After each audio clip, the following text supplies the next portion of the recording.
All right, it is Tuesday night in Tooneytown, and that can only mean one thing. It is time for the fastest rising live stream pro wrestling podcast in the world. It is time for Toonie Talk Wrestling. Folks, I am Marvin, and I am the Movie Monster, and I am joined once more by an all-star panel of wrestling super fans and personalities who are here to dissect the world of professional wrestling. And we have a very special guest here tonight who's going to be joining us for the beginning of the show. So if you guys have questions for the veteran Jack Vaughn, make sure you get him in now, super chat them in, and we will read them aloud. We will ask him your questions. Just keep them, don't be idiots. So, folks, joining me this week, as always, my co-host with the most, it is the one and only from American Coliseum Wrestling, our favorite wearer of tiny tank tops, the one and only Mr. Kevin Apollo. Hello, mate. Daddy of War is Brat. What does that mean? I don't know. I saw an idiot say it about another idiot, so I decided to steal it. You just decided to steal some things that idiots say to each other. Okay, yeah. Cool. Yeah. Oh no, sorry, I remember what it was.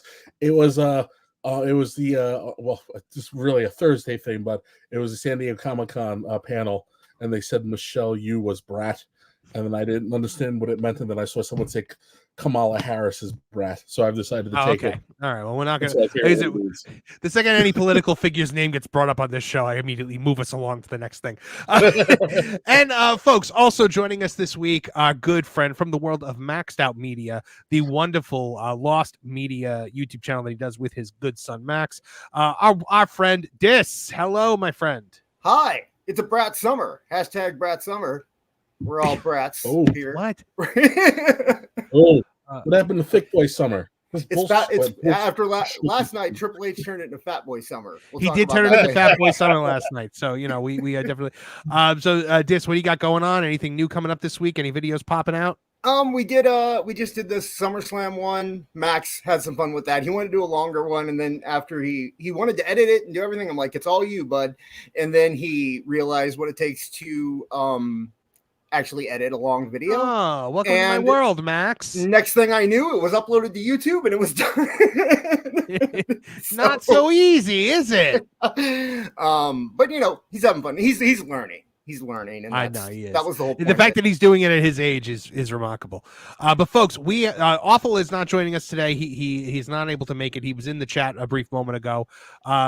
I'm sure we'll miss him at some point, but I haven't missed him yet. I'm kidding. We love Awful here. But we do have a special guest this week. He is a social media superstar, a professional wrestler among indie wrestlers. He is the guy who you have all seen. He is the Fu Manchu of OVW, the man who lights up TikTok and Twitter X by making comparisons to what indie wrestling versus professional wrestling is and what professional wrestling could and should be again. Ladies and gentlemen, please welcome to Toonie Talk Wrestling, the one, the only, the person I'm about to bring on once I get my sound effect queued up. There we go. The one and only veteran, Jack Vaughn. Hello, everyone. Hello. I'm gonna have the announcer start introducing me the same way that you just did. Oh, you can write it down. No pride and ownership there. Now, Jack, welcome to the show. We're thrilled to have you here. We are all big fans of everything that you do on social media, the way that you kind of stick up for the world of professional wrestling versus, what we see as indie wrestling around us. You are an old school wrestler dropped into the new school environment of indie wrestling, and it's an incredible journey to kind of watch. Yeah, man, I've been doing this a long time. Sometimes this year was my 20th year, which is a little bit of a misnomer. We can talk about that later, but I've seen a lot of things change in the last 20 years. So when did you actually debut? When did you start training, and then when did you debut? I started training. Actually, the exact date was March 7th, 2004. If we want to count the Battle Royal I did in April, that was technically my debut. But I would say my first real match was in August of that year, so about 5 months later. Okay, so you did a battle royal a month in, so that is definitely indie wrestling. Absolutely.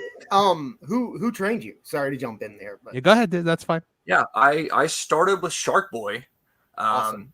This was like right in the middle of his time with TNA. Oh, he's cool. from the area. I grew up in the Cincinnati area, and he's from the area.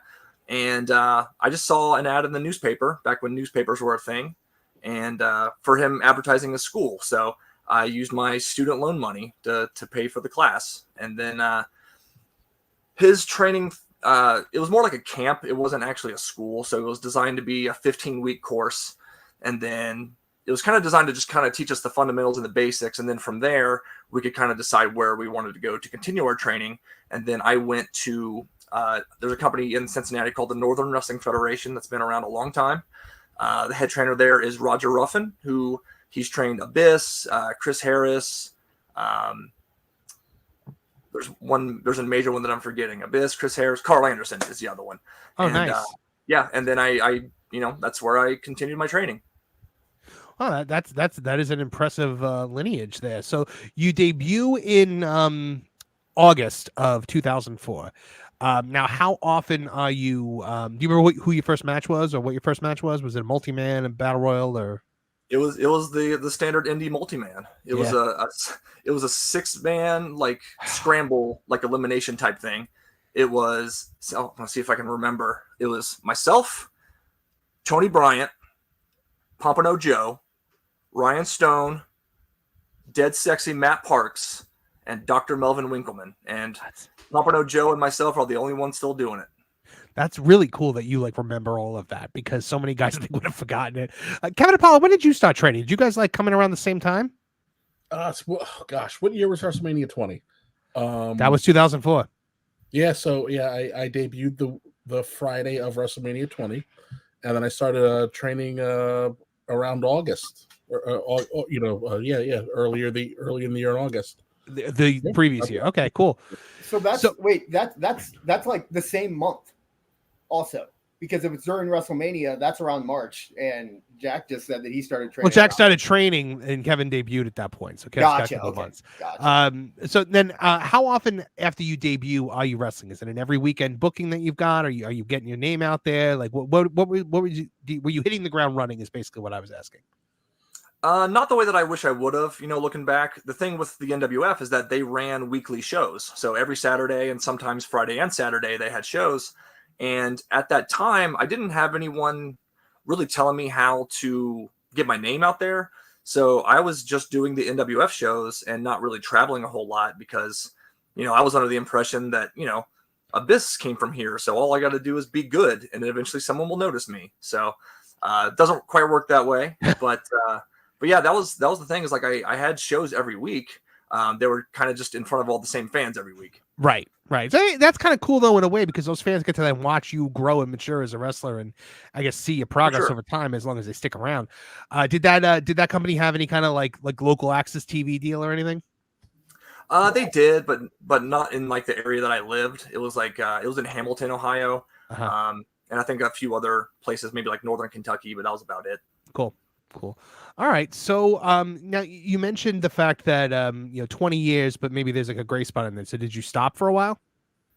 Yeah. So I just like all wrestlers, I retired in 2013, and then at that point, it was one of those things where I kind of gotten bitter and jaded about the business, and saw some of my contemporaries getting signed and getting opportunities that I felt that I deserved. And, I just got married. Things in my life had kind of, just gone in a different direction. Mm-hmm. So I retired. And then I went back and did, I don't think I had a match for 3 years. And then I did a battle royal for Roger at the NWF. And then it was, I did another match for him the following year, his anniversary show. And then slowly but surely it became, hey, why don't you do, one show a month for us? And then it was in 2019 that I decided that I wanted to get back into wrestling and really try to give it another go, really give it my all this time. Mm-hmm. And that was when I first came up with Jack Vaughn. I was not Jack Vaughn at the beginning, and I was actually what was your original gimmick name? Oh, I was known as Muldoon. Like, is that two? Is like Mul first name, Dune last name, or just Muldoon? No, all one word. Just the big guy thing. The one word. That was the gimmick that Roger had for me, and I just went with it. Now, you were in an indie show, especially back then. I mean, a lot of the indie workers of the time, and I guess a lot of them still today. But back then, it was a lot of 5'4" guys in UFO pants. And you're 6'6". Mm-hmm. So, I mean, you must have been doing all the big guy spots. Oh yeah, Roger. I don't think I took a bump for the first 6 months because Roger wouldn't let me. Yeah, Which is funny because it's like, yeah, well, and it's at the time, when you're a big guy and you're just getting in, like you want to go out there and show everyone that you can work. So I was getting frustrated because I wanted to go out there and bump for everybody and show that I can have these great matches. Mm-hmm. And now I look at young guys that are big and I'm like, guys, like I know you want to go out there and work, but trust me, like you don't need to. It's better if you don't. Save your body as much as you can. Kevin Apollo, you wouldn't know anything about that, would you? I know nothing, man. I mean, especially when your tag partner was Ezekiel Jackson. I don't know anything. Yeah, no, that was Kevin tagged with Ezekiel Jackson for a while, and that was so you were the small guy. I won't be the big guy to the small guy in 5 minutes. Yeah. Okay, so you come back, and now where does Jack Vaughn come from? Where does that name come from? So when I first came back, I was Wild Thing Jack Vaughn, and it was just a straight rip off of old Rick Vaughn from Major League. It's one of my favorite movies. And awesome. I had, I kept the glasses with the skull and crossbones. I had a cut off. You did the hair. Did you do the hair in the back the way Charlie Sheen? Man, at that point, my hair was already on its way out, so I couldn't really do it. And then, I came out to like the heavy metal version of Wild Thing. And unfortunately, Mox stole that from me, so I had to stop doing it. But yeah. But yeah, so that was 2019. And it was basically, it's tough to come back to wrestling after being off for 5-6 years with a new character. I was basically starting over. Right. And, I still had some contacts in some of the places I'd been before, but nothing crazy. And then the way the veteran started was I was at a show that a lot of my friends were on, but I wasn't even booked. I just went because it was a lot of friends that I hadn't seen in years, and I just wanted to hang out with them. And I was talking to my buddy Jake Oman, who's, if you watch my videos, he's featured in a lot of them. We were just kind of like talking after the show. I'm like, man, like there needs to be somebody who just does that old grizzled veteran gimmick, and he just kind of breaks the fourth wall and hates what these young guys are ruining his business. And that was kind of just how we left it. And then the drive home for me was about 2 hours because it was in Indianapolis.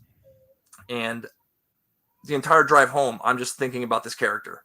I had just tons of ideas. Mm-hmm. And I was sitting there like, man, yeah, someone should do this gimmick. And then I was like, wait a minute. I should do this gimmick. And then I said out loud, I was like, the veteran Jack Vaughn. And like, it just clicked. So a couple weeks later, I filmed my first promo as Jack Vaughn, which I think is audio that they used from the promo video you guys put out on Twitter to promote me. Yeah. But that was the first time I did anything as Jack Vaughn, and then COVID hit, and I couldn't wrestle as Jack Vaughn for several months. So between October 2013 and probably July of 2020, I maybe had about 20 matches, and then once the COVID stuff started to get lifted, that's when it kind of hit the ground running. Fantastic. And so how does it go from, okay, you had your Batman moment, like a veteran flew in through your window and you were like, I shall be a veteran. But how does it go from that to being, to getting to OVW?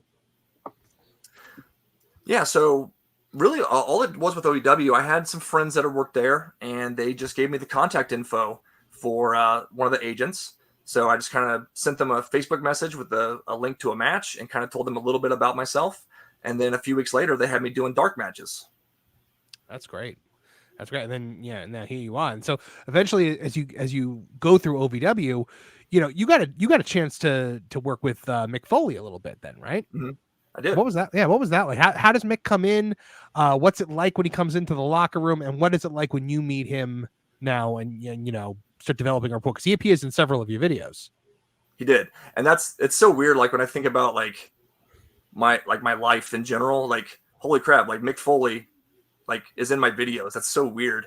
but still so cool at the same time. Yeah. What it was Mick came in when OVW did their Nightmare Rumble, which is just their Royal Rumble equivalent. And, I went out, did my thing. Mick was doing commentary for the match. And it was kind of surreal because as I got eliminated and as I walking back through the curtain, Mick is yelling at me from the announcer's table. He's like, Jack, come over here. Let me get your autograph. And I'm like, what the hell is this? And then after the match, one of my good buddies at OVW is the lead commentator, Brian Kinnison. And he came up to me after the match. He's like, dude, Mick was absolutely raving about you on commentary. So I went back and listened to it. And he's like saying that I'm his new favorite wrestler and all this stuff. And then, just kind of developed a friendship from there. And, he didn't know who I was from social media or anything. He just, he's Mick Foley. He doesn't really keep track of that kind of stuff. Right. But, I don't think kind he's of on Twitter explained to anymore. him, yeah, I kind of explained to him kind of the gimmick I have going on. And he's like, yeah, let's do it. Like, it was one of those things where like, I presented the idea to him. He's like, yeah, let's do it right now. I'm like, I wasn't prepared for that. So yeah, let's do it. That's super cool. No, I like you did like the guys you meet in wrestling locker rooms, like, guy that changes his gimmick all the time and it just pans over to Mick Foley. That was brilliant. That was brilliantly done. So the videos, where does the idea come from to start critiquing indie wrestling? Does that come from any kind of source of frustration for you? Was it just you thought it was something that people that more old school fans would enjoy? How do you get the idea to start producing these shorts? Yeah, so when I first came up with the veteran, I basically wiped all of my social media from like personal stuff because I wanted it to be all the veteran. And everything that I did on social media was strictly in character, and that was the way I wanted it. And at the time, it was just written stuff. At the time, I didn't even have a Twitter account because in my head, like, well, an old school veteran, he wouldn't be on Twitter. Right. But then it became apparent, like, I kind of have to get on Twitter. And then, but yeah, everything was just in character. And then in 2022, probably around August or so, I used to work for a company in the Cincinnati area called FGW. And they had Brutal Bob Evans in to do a match and a seminar. For anyone that doesn't know Bob, he is a guy who's been around forever. He's done work with pretty much every major company. He had a pretty decent run with Ring of Honor in the 2000s. And he's a guy that I had known through Twitter. And now he kind of does his social media as like a way to help wrestlers. And in the seminar, I decided to go and hang out with him and talk to him. And he was like, Jack, it's like, I really like the way that you do social media. It's like, in fact, like sometimes you say things that actually get me hot. And then I remember that it's a gimmick. But he's like, I think you should do video content because that's what's really hot right now. Mm-hmm. So, I was against doing the TikTok thing because I kind of hated it. I had never even looked at TikTok before. And I was like, fine, I'll do it. I filmed a couple videos and I posted the first video and it blew up immediately. And I was kind of like, oh, okay. And then I posted the second video the next day and it did even better. So I was just kind of hit the ground running from there. That's fantastic. So I love that comes from a place of somebody seeing an opportunity. And hello to Duke, by the way, Duke Apollo down there. Joy, he's our mini Apollo. I love that it comes from a place like that. So you start doing the videos. Do you remember what the subject of the first one that you did was? Yeah. So it was almost like a precursor to the indie versus pro videos. It was like the way guys, oh God, how did I word it? Basically, the spot where guys will have a guy in the corner and like they'll run and do like a running European, and then they run and hit the other turnbuckle as hard as they can before running back. Mm-hmm. I made fun of that. And that was the first one. And there was like, it actually didn't get a lot of like heat or a lot of hate from people. It's actually, there was a lot of like wrestlers that were like, yes, this is a problem. We need to address this kind of stuff. Which I think is kind of where your videos are now. Like that's kind of like the wheelhouse that it's in now, where people are like, no, you're saying things that need to be said. Mm-hmm. I mean, what's real funny about your videos is that like, I caught on to him before I really was familiar with you, obviously, like most of us did. Yeah. I thought you were like a blank spot in my wrestling history memory. You pulled this off so well that I'm like, who is he? Why don't? Okay, and I start going back through old tapes. I'm like, did he work? Did he work in TNA for a while? Was he this? And I start looking for stuff, and it's just like, no, this guy made his like, it's genius what you've done, really, because I mean, you are a veteran. You should go even further with it. Like you should have like the put yourself in like the picture of all the guys holding up Flair at Starrcade with the belt. Start superimposing yourself into like the history of wrestling. It's funny. I do have like videos that I specifically put like old like filters on, and like I'm doing old poses to make it look like it's an old like picture from the 60s. Mm-hmm. So I do stuff like that on occasion.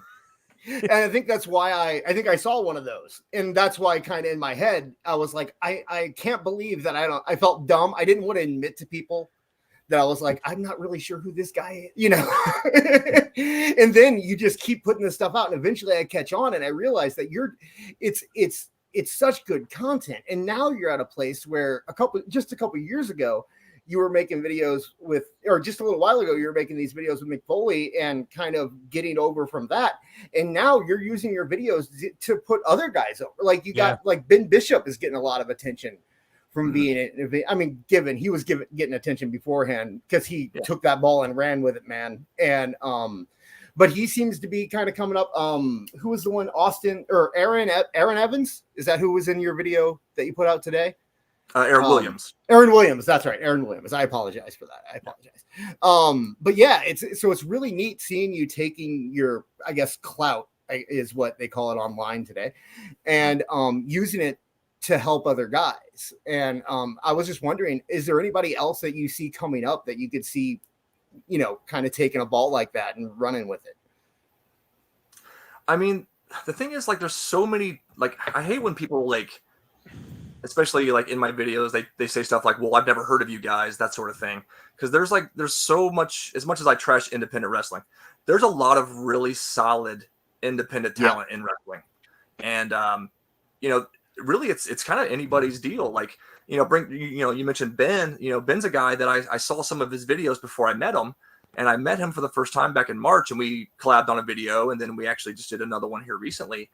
And, you know, Ben, I feel like Ben kind of took, and he's very vocal about how like he took inspiration from me, which is, you know, I'm very appreciative of the fact that, you know, he's doing all these great things and he finds the time to put me over. But, you know, he does things differently enough from I do, where it's not, he's just like, you know, he's not just taking my ideas and doing the same kind of thing. Right. But, you know, it's kind of anybody's thing. Like one thing that I am very proud of is that obviously there were guys before me that used social media to their advantage. But, you know, like Cardona and Danhausen and guys like that. And sure, there were guys doing like wrestling satire videos, but it was nobody doing it in character. Mm. And I kind of feel like, in a way, I kind of changed the game when it comes to wrestlers using social media to get their characters over. So that's one thing I'm very proud of. But it really, like, it's anybody can do what I do. You know, it's one of those things where I just kind of found like a niche where there was a desire for content like that, and people just gravitated toward it. I'm so happy you said that, because a lot of the times when I talk to younger guys, I keep going to guys, especially, you know, in an Instagram world, you can do whatever you want with your character, and people want to learn about you as your character. So, you know, without, you know, it's overused now, but like you have a chance to actually create and control your own narrative. And, you know, it's frustrating to still see a lot of guys just throw up the 400 posters to the show that they're going to be on this weekend, and maybe they'll cut, you know, a random promo. And it's like, guys, there's just so much more you can get out of social media if you want it to happen for yourself. So that's tremendous that you said that. So hopefully somebody watching, you know, can learn and embrace the lesson. Yeah. What I think Jack's done fantastically is social media for promoting yourself when you're a wrestler now has moved away from, I have to put up a video of me doing a double 450 flip off the top of a cage through a flaming table to get attention, because it got so tiring there in like the late 2010s. Just seeing like these stupid videos of people basically doing jackass stunts in the ring. Mm-hmm. And that's how they would get attention on social media. And the whole time I'm thinking, you can use social media for views. You can use social media for gimmicks. You can use it for storylines. And so it was so refreshing to see Jack come along and do that. But the thing I like about it, this also is that, Jack, your gimmick is realistic. It's something that you can encounter that doesn't shatter the wrestling business, or it's not like, some of these things that go viral for wrestling, they're entertaining, but like there's no longevity to it. Like the guy that was doing the pizza dough or whatever, or things like that. Like those things I think kind of get big for all the wrong reasons, but you were presenting a valid argument and you actually encouraged discussion among wrestling fans. And I think that among all else is truly remarkable, that like you started a conversation that needed to happen. Yeah. Well, and the other thing too is like what I tell young wrestlers. I did a seminar this past weekend, and one of the main things I talked about was social media. And it's like, if something happens to me and I get hurt and I can't wrestle for a while, I can stay relevant through social media. Like I don't have to be on the road. I mean, my calendar's full, which I'm very thankful for, but like I don't have to be wrestling 3-4 times a week to stay relevant like you used to have to when I first started. Like that was kind of the only way to get your name out there, was to just get on the road and do it. And while I still, admire that, social media is so big in wrestling now that you can get over without, by just using social media. Like I've had people that like, they follow me and they're just like, hey man, I've never seen you wrestle, but I love your stuff. So, they'll buy a t-shirt, which is cool. And then I've had people come up to me at shows and like, man, like, I've never seen you wrestle before today. I've seen your stuff on social media, but I'm now a fan of your wrestling. So, social media is such a huge thing, and any young wrestler, especially who's not utilizing it to their advantage, is making a huge mistake. Absolutely. So we got a couple questions from some of the listeners. Guys, I see if super chats are coming in that aren't specifically for Jack, I'm going to save them until after we've had a conversation with Jack and he heads out and we start talking about other things. So if I skip over your super chat, it's not because I don't like you. John JID 999 for 199 says, Jack, generally, how do wrestlers save money in 2024? This is a good question, I think. I think it's very similar to the way wrestlers did it back in the day. Carpool, I'm very much like, I pack my own food a lot of the times when I'm on the road because I don't want to spend $15 at Chipotle, so it's a lot of that kind of stuff. Just all the, the stories you heard from Mick Foley's books about how he saved money, just rooming with guys and not spending money that he didn't need to. That's kind of how I've done it. And a lot of times, if I'm riding with multiple people, I'll volunteer to like drive. I know that puts the wear and tear on my car, but a lot of times it'll be like, well, I'll put the wear and tear on my car if you guys cover the gas. That way, it just, saves me that money from having to put gas in the car, which obviously is a huge expense these days. That makes sense. I mean, you're all in it together at that point. You might as well all, bear some of that load. John also asked, does the traveling wear on you physically and mentally? Now, I mean, and you, Jack, you travel a lot. Like you travel to Europe for tours, and you're doing it again soon, right? Yes. Yeah. So how does that travel wear on you? I mean, it definitely takes its toll. I do a lot of driving. I'm in the Midwest, and there's a lot of really good companies that are within driving distance. So I do a lot of driving. And I got to pull back the curtain a little bit here. I don't really talk about this, but like, as much as I would love to say that it is, professional wrestling is not my main source of income. I do work a normal job, and I work a night shift job. So there have been times when I've worked the night before and then had to get on the road and drive 8 hours to Wisconsin. That's why, I'm thankful to have like my traveling buddies, and, my wife accompanies me on a lot of trips, and she's a good riding partner. But yeah, I mean, it definitely takes a toll. For me, it's more so like mentally, it's so taxing on the mind to like be on the road for, however many hours straight, especially if I'm driving by myself. Like a lot of times I just keep myself awake by talking to myself on the drive. Do you listen to podcasts while you're doing that? Do you listen to audiobooks? Do you listen to music? Like, how do you keep yourself away from that highway hypnosis other than talking to yourself? I kind of go back and forth between podcasts and music. I'm a big heavy metal guy, so I listen to some loud stuff to keep me up. Yeah. All right, that makes sense. Now, you're going to Europe. How many times have you done? You've done Europe previously, right? Yeah, I've gone twice before, and I'm going back in November. And where are you going to be heading while you're over there? This time I'm going to be doing a 3-day seminar in Bulgaria, and then going to Poland to do some seminars and a show. Now, what is the indie environment or community like in Europe as opposed to the United States? You see a difference in the guys that you meet, a difference in the way the locker rooms are run. What is the atmosphere like over there?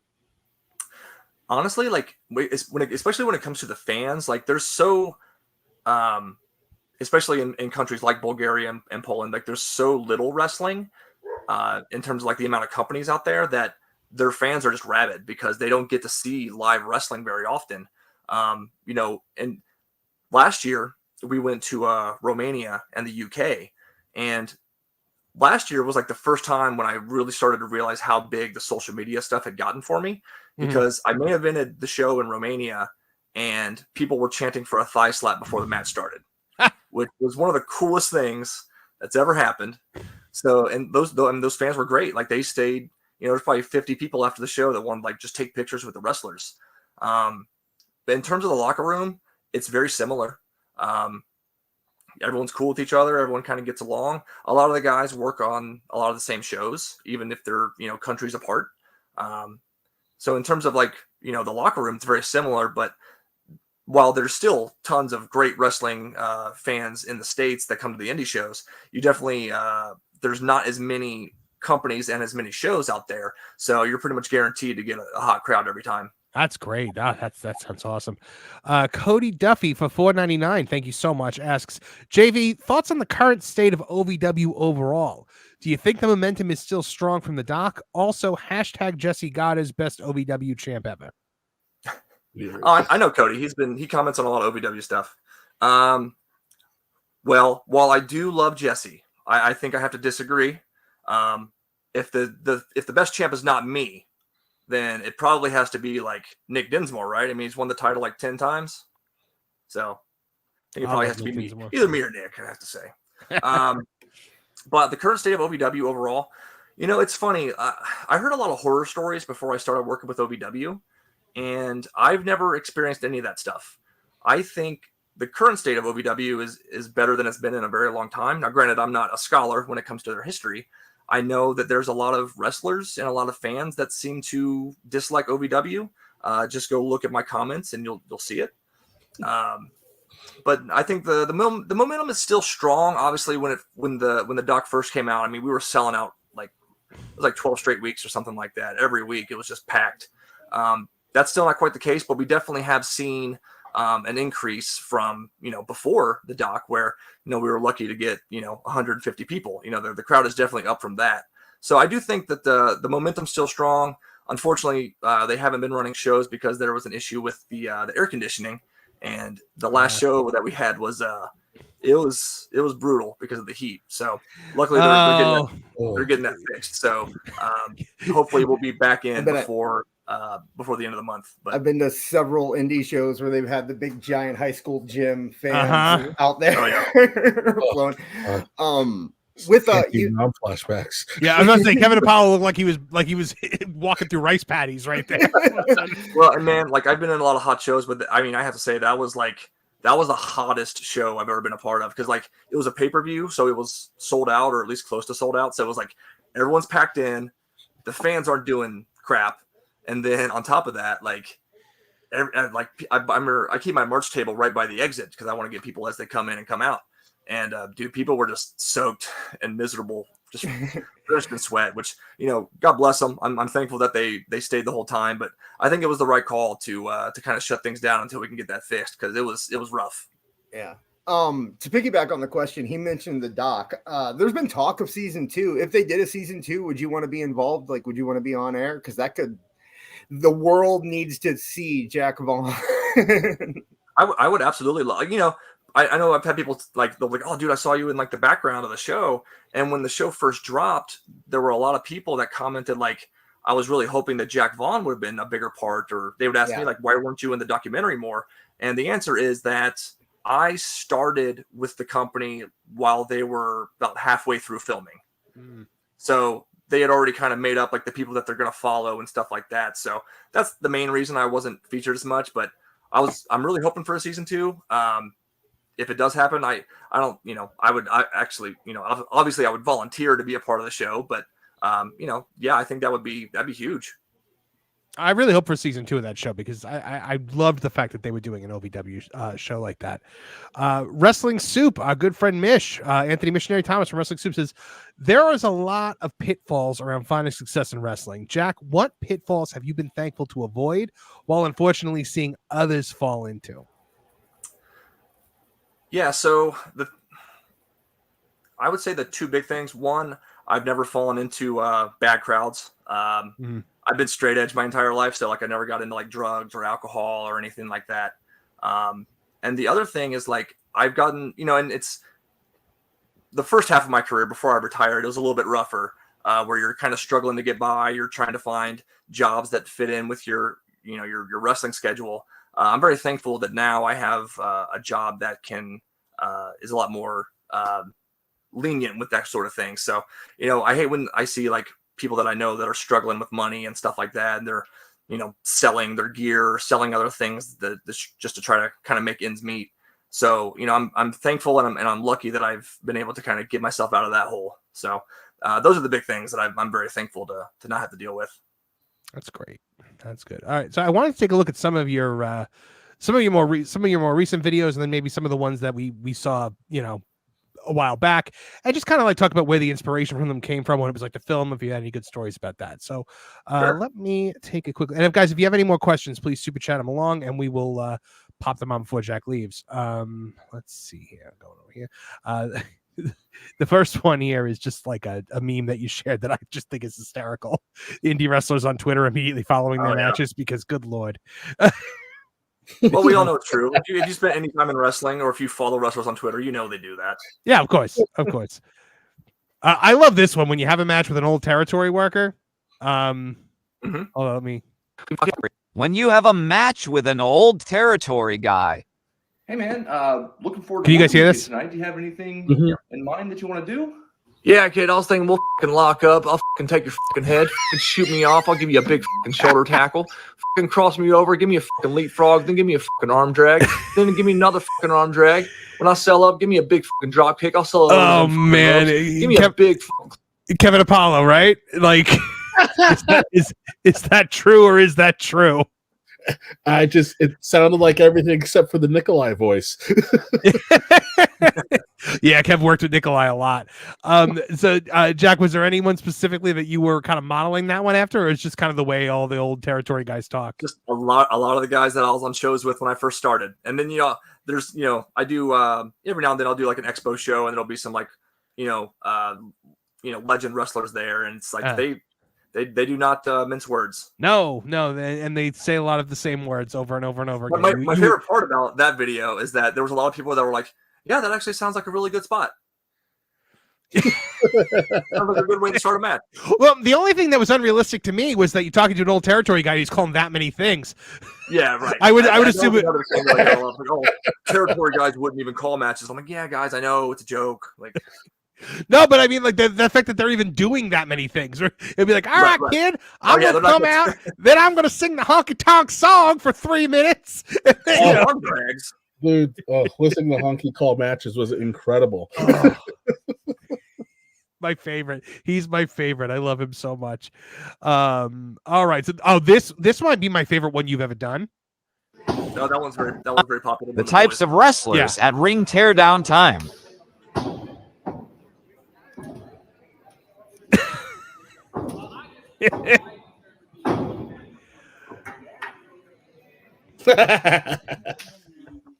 Oh, good.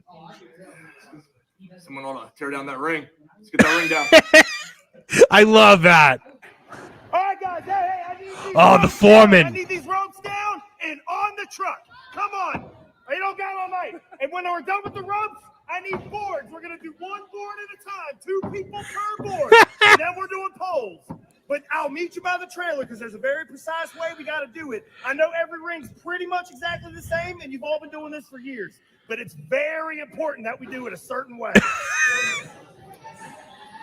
Hey, man, we got to get this ring down. Oh yeah, I was just trying to get some last second sales, while get the people coming out as they're leaving.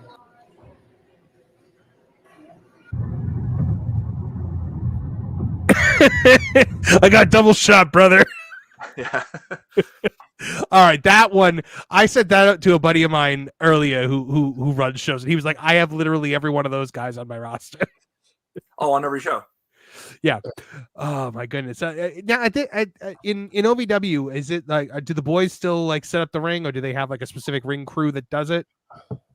Oh no, it's still the boys. You know, at the arena, the ring kind of stays there all the time. But whenever we do, the house shows or the outside shows, yeah, we have we rent a truck and we take the ring and set it up ourselves. Right. Hold on one sec. Okay, this is the one I was referring to before.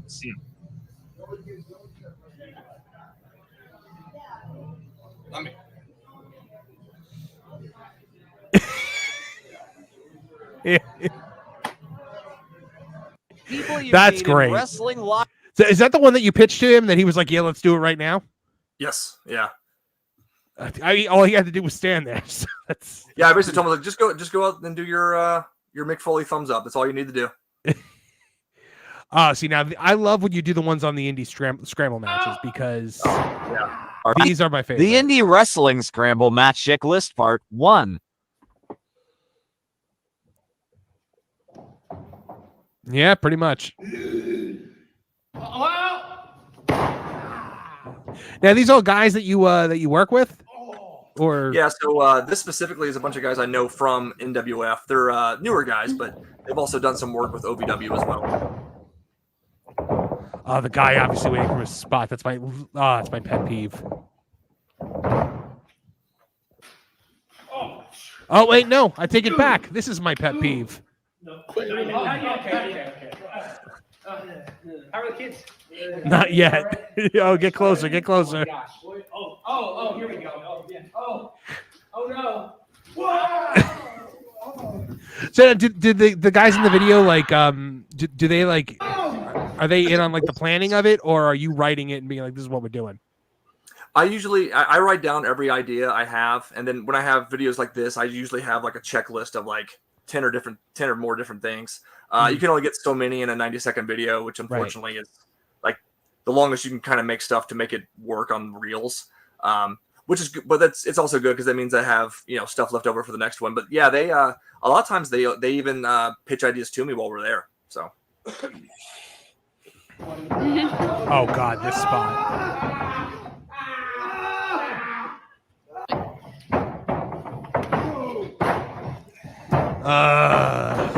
Just the non-stop waterfall, like finisher.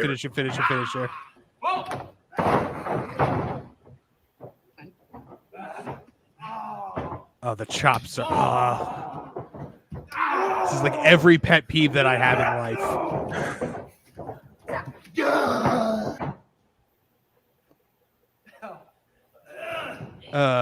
Yeah. The girl always wins. Yep.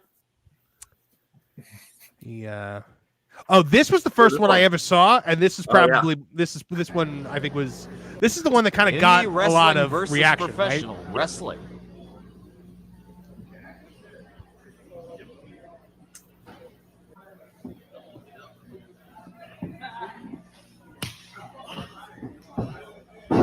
He laid that one in too.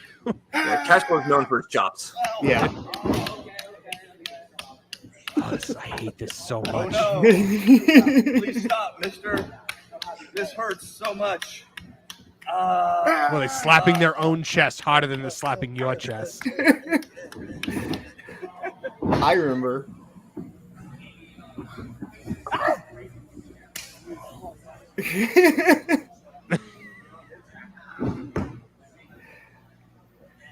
I suffer from my art. Indie wrestling versus professional. I remember when that came this? out. When that came out, my first thought was, I gotta send that to Marv. And I Yep, I remember marking that. But then, look, if I didn't already love you from that one, Jack, I loved you from the next one because this was your apology. Flash that it got. And to be honest, hello everyone, it's the veteran Jack Vaughn. Earlier this week, I posted a video that was met with a lot of negative feedback, and I wasn't expecting the kind of backlash that it got. And to be honest, I thought that I was just making a harmless joke, and my joke was kind of met sourly by some of you. Some of you don't like the way that I tell my jokes, and that's totally fine. So I do want to take this opportunity to issue an apology. If you are a wrestler or a fan that has felt offended or victimized or abused by anything that I've said or done in any of my videos, I truly and genuinely am sorry that you are such a bitch. I'm sorry that I didn't start calling you guys out on your indie-rific BS years ago. And to be perfectly honest, what I'm most sorry about is the fact that independent wrestling is full of so many smart marks that don't have a clue. That's what I'm sorry for. Wait, hold on. Oh, yeah, that's right. One more thing. The only thigh slap in the business that actually makes any money. Yeah. Was that this? I remember when that one came out too, awful, because we were planning the show and all of us were just like, first off, we thought immediately we had to get Jack Vaughn on. Yes. Secondly, Awful said we're gonna anytime we ever have to apologize, we were gonna use that as a outline for how we do it. It is the most perfect apology that's ever been issued.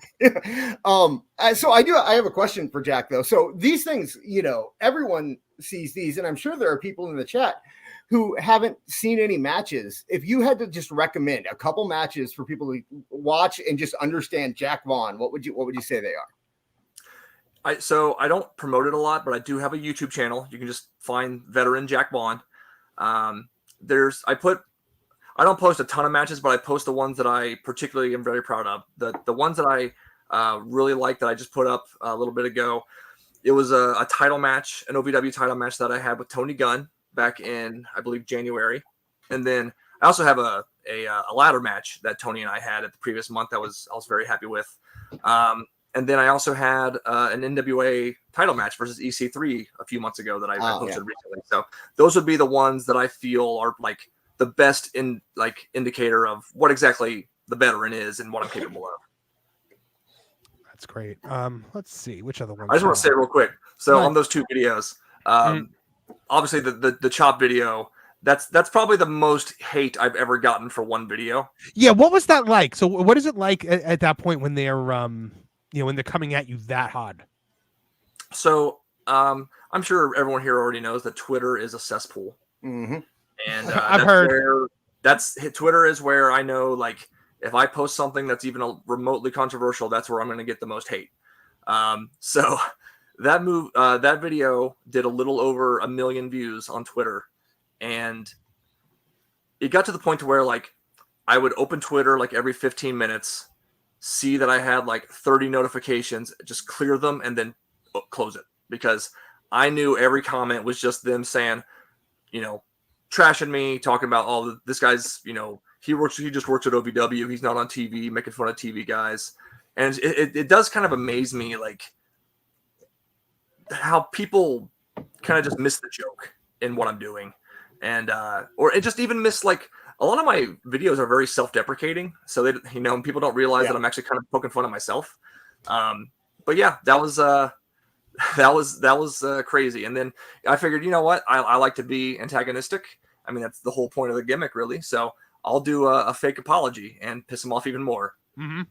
Now, was that more? Now, the apology that you did, was that like the veteran character doing the apology, or was that partly like real you, like being like shut up? I kind of, here's the thing with the veteran character. It's basically how I really feel about wrestling turned up to 11, which they say is the best kind of gimmicks. Yep. So while in real life, I am very, I'm very, when it comes to like young guys, I love the young guys in wrestling today. Cause like, they may not do the kind of wrestling that I would, the kind of wrestling that I do, but they love wrestling. They love being in the ring. They're hungry. They like to, they love being a part of the business. I just kind of hate the way that they wrestle. But the character that you see in the videos is very similar to how I really look at and approach wrestling, just a little bit more crude. Okay, that makes sense. So, with the popularity of your videos and whatnot, have you found it harder to actually get heat with crowds since you've kind of blown up?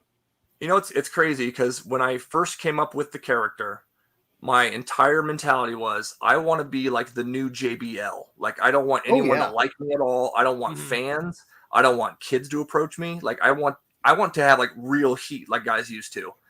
And then it was kind of going that way. And then the videos blew up. And now I am one of the biggest baby faces on the indies. Yeah. Everywhere I go, I get cheered. I can't be a baby face no matter what I do. That is too funny. That is too funny. The OVW, I mean the OVW fans did it too. Like I was one of the most over heels, and then eventually they all just kind of caught on to the videos, and they just kind of organically turned me into a baby face. Another one of my all-time favorites, because we've all met this guy. The local legend who should have gotten signed.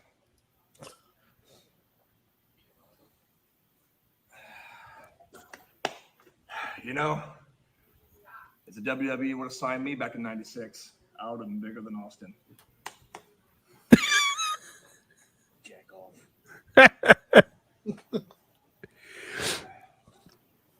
Hey, kid. How's it going? You know, I was going to get signed, but I got blackballed because I tried to show Ric Flair how to do a figure four. He does it wrong, you know. Oh, my God. He does it backwards. Idiot. You know, back in the day, Sable and Sonny both wanted me. They didn't sign me because it would have caused too much friction. The local legend who should have gotten signed. We have all met that guy. That guy at an indie show who's just like, my chops could stop a guy's heart, you know. I've never wrestled a day in my life. I've never taken one bump, and I've met that guy. Okay. Of course. Yeah. The last one I want one locker room. What's that? Sometimes you get 3 or 4 of them in one locker room. Yeah, and they all sit together and they all talk about it to each other and they all like bounce their bull crap off of each other. Jack, you know, was that just like years of seeing this happen in the indies and that's how you learned how to do it? Like, oh yeah, and like, you know, I've heard other stories from other wrestlers, and I was actually thinking today, I was like, man, I love that video. I was actually thinking I could probably just turn that into a series and just keep doing it. Oh yeah, 100%. My favorite is like, you know, I would have made it to the WWE, but Vince is racist against the insert my people here. Oh my God. Oh, Kevin has the best one. Kevin had the best. Kevin, I don't know if you could. You can't tell it. I want to tell the story so bad. I know. Probably shouldn't do it. Yeah, probably not. Okay, the last one I wanted to show was the collab that you did with Ben Bishop, because I know that one was It's like they put the strap on. The reality of the internet wrestling community. All right. Finally getting ready to have my first match. I'm done with training. I cannot wait. Who? You're a nobody. All that hard work has paid off. I finally won my first championship. You want a title for an indie company that no one even cares about? No, I didn't think this day would come, but I finally signed my first contract. Do you think that contract even means anything? All that hard work, all that determination at the mid-major promotion, I finally made it to the top company in the world. I'll see you back on the indies in 4 months. I've made it past developmental. I made it to the main roster. Oh, you made it to the main roster? Have fun being a jobber. They're going to put the major championship on me. Sorry, I was just moving the goalposts. Looks like they put the strap on you. Big mistake. I've accomplished everything I've set out to do. I've even main evented the Supercard 10 years in a row. I don't care that you've main evented Supercard 10 years in a row. You can never do it. 11 years. Oh my God, that's so like that was amazing. That one might be that might be your greatest work, my friend. Ben is so good. Like, he's so funny. He reminds me of Kevin Nash. A whole lot of Kevin. Yeah, I could see about that. the same height. Yeah. Oh my goodness, yeah. That, and by the way, Wrestling Soup says Oh, hold on. That was John. He Wrestling Soup said, "Hate from the nerds. Real ones loved it." So, and that's the thing is like some, stuff doesn't really bother me. Like what the marks say doesn't really bother me. But like, obviously nobody likes to see a bunch of negative stuff being said about them all the time. But then it's like for every one of those people, I have 20 other people that love the videos and talk about how much they enjoy them and stuff like that. So, it is what it is. Yeah, you handle it beautifully. You do. You really do handle it well. AEW Deck Business, it's my Twitter character. There he is. It's pretty much what he does. My goodness. So now for something like that, do you guys collab on that? Did you script it and send it out, or did you guys improv it? Yeah, so if for anyone that doesn't watch Ben's stuff, he talks about the IW suite quite a bit. Mm-hmm. It's like one of the main things he talks about, and he does that character that you saw, and I had an idea, and I shot him a message on Instagram. I was like, "Hey man, I got this idea. Like, do you think you could do this for me?" And he's like, "Dude, I love it. Absolutely. Just tell me what you need." And unfortunately, again, because of the time restrictions on Reels, we had like probably 3 minutes worth of stuff that was so good, and I had to make some really difficult edits and cuts to that one that I wish I could have kept in, but it turned out it still turned out great, and it got us it got us a little bit of heat, but we were expecting that. Yeah, but again, like what Soup said, what Mitch said, you hate from the nerds, the real ones love it. Man, so I guess what do you think the next 12 months brings for the veteran Jack Vaughn? Where do you want to see yourself go in the next 12 months? So I just turned 39, and obviously in wrestling today, like that's not necessarily a death sentence. It used to be like when you got to be that age, like they just wouldn't even consider you anymore. I don't necessarily think that like the WWE is in my future. I hope I'm wrong. But I think that, I do have contacts with all the major companies, and I know that they're all very familiar with my stuff. I've kind of become acquaintances with some of the people that work at the big companies, and they like to tell me how like the videos kind of get shared around backstage and stuff. So that's cool. So I at this point in my career, like I would be completely content if I just had that one run with any of the major companies, whether it's TNA, NWA, even AEW, like any of them, just to kind of have that one run with a national company. Dude, and then, not to say that like, if it doesn't happen that I'm going to be disappointed, because I feel like I've been able to do more in the last couple of years than I ever, dreamed of. But, that would just be kind of like icing on the cake for me. You doing the veteran gimmick in TNA or AEW, you would be the biggest heel in wrestling. And, I've had a lot of people tell me like, all they have to do is give you one chance, because this character would be so over as a heel. All I want to see now is Jack Vaughn in TNA. That's all I can think about. Yeah. Right I would like to see that too. Or NXT. Oh my gosh, NXT. Yeah. Oh, man. I mean, it's a gimmick that's too good to not be seen. But Jack, if people do want to see more of what you're doing right now, where can they go to find that? Yeah. So I mentioned my YouTube channel. You can just find that at the veteran Jack Vaughn. I'm Jack Vaughn on Facebook, and then pretty much every other social media, I am at Vet Jack Vaughn. Awesome. And any big shows coming up that you want to promote, or for people? Yeah, I mean, so for anyone in the Cincinnati, or I don't know where at in Pennsylvania, I'm going to I think I'm going to near the Philadelphia area in a place called Orwigsburg for American Excellence Wrestling, and then got a couple local shows here in Cincinnati that I'm really looking forward to. And then at the end of the month, OVW is doing a big pay-per-view down in Pikeville, Kentucky at the Appalachian Wireless Arena. So that's gonna, Kevin Nash is gonna be there, Boogeyman's gonna be there. So it's gonna be a good one. Oh, so you know what? I realized I missed a super chat. Joseph J. Alexander said, Jack, are you familiar with the movie Kayfabe? And if so, has it inspired any of your videos? You know what's funny? I just cleaned out my garage recently, and I found a burned copy of that movie. So I am familiar with it. I love it. It's been a long time since I've seen it, so I can't really say it's given me any direct inspiration, but I'm sure there's probably something in there that's very similar. I wish they would someone would do like another one, because that movie, if you've never seen it, it's a lot of fun. Yeah. I've actually never seen that one. It's it's it's a B movie, but it's if you have knowledge of wrestling, it's definitely worth the watch. That's fantastic. That is fantastic. And what would you say the greatest wrestling movie of all time is? Man, I mean, The Wrestler is such a good movie. It's so good, right? It feels like the generic answer, but it really is just such a good movie. I'm having trouble even thinking of other ones. I mean, Ready to Rumble is the one that always comes to my mind, just because I'm so entertained by it. I'm sure that movie. I mean, I loved it when it first came out. I don't know if it holds up, but Body Slam, Kevin Apollo. It was very nostalgic for me. Yeah.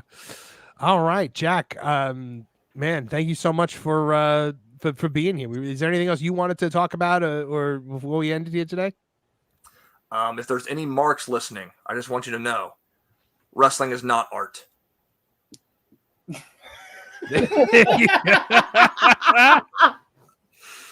Oh, fantastic. That's a good line. I like that a lot.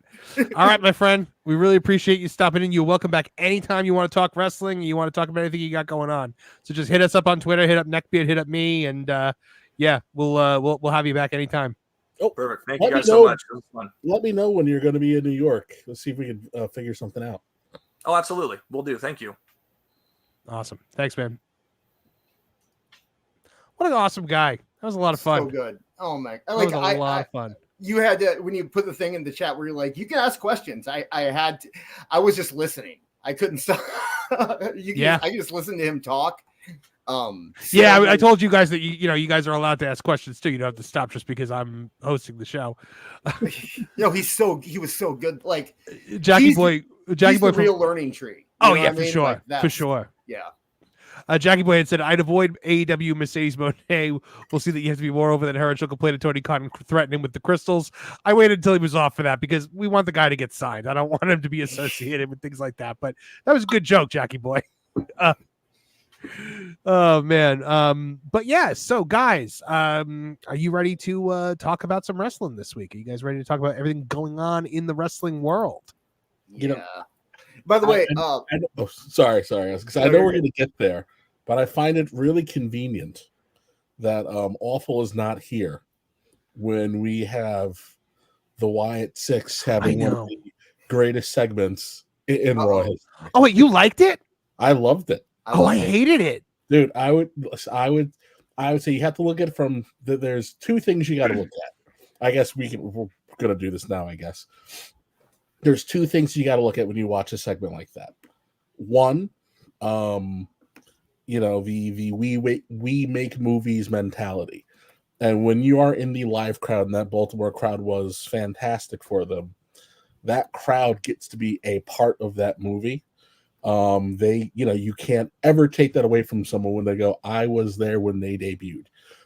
Two, the thing I thought they did masterfully was, especially when they're showing that it was 11 years ago that the Wyatt family was beating up Kane. They did an excellent job of acknowledging and embracing the past, but blazing the trail forward for the future for them. And I think everything that you needed to know happened when they got in the ring. The bad guys powder, babyface standing in the ring triumphant, and the crowd immediately starts chanting, "This is awesome." It doesn't get better than that. It doesn't.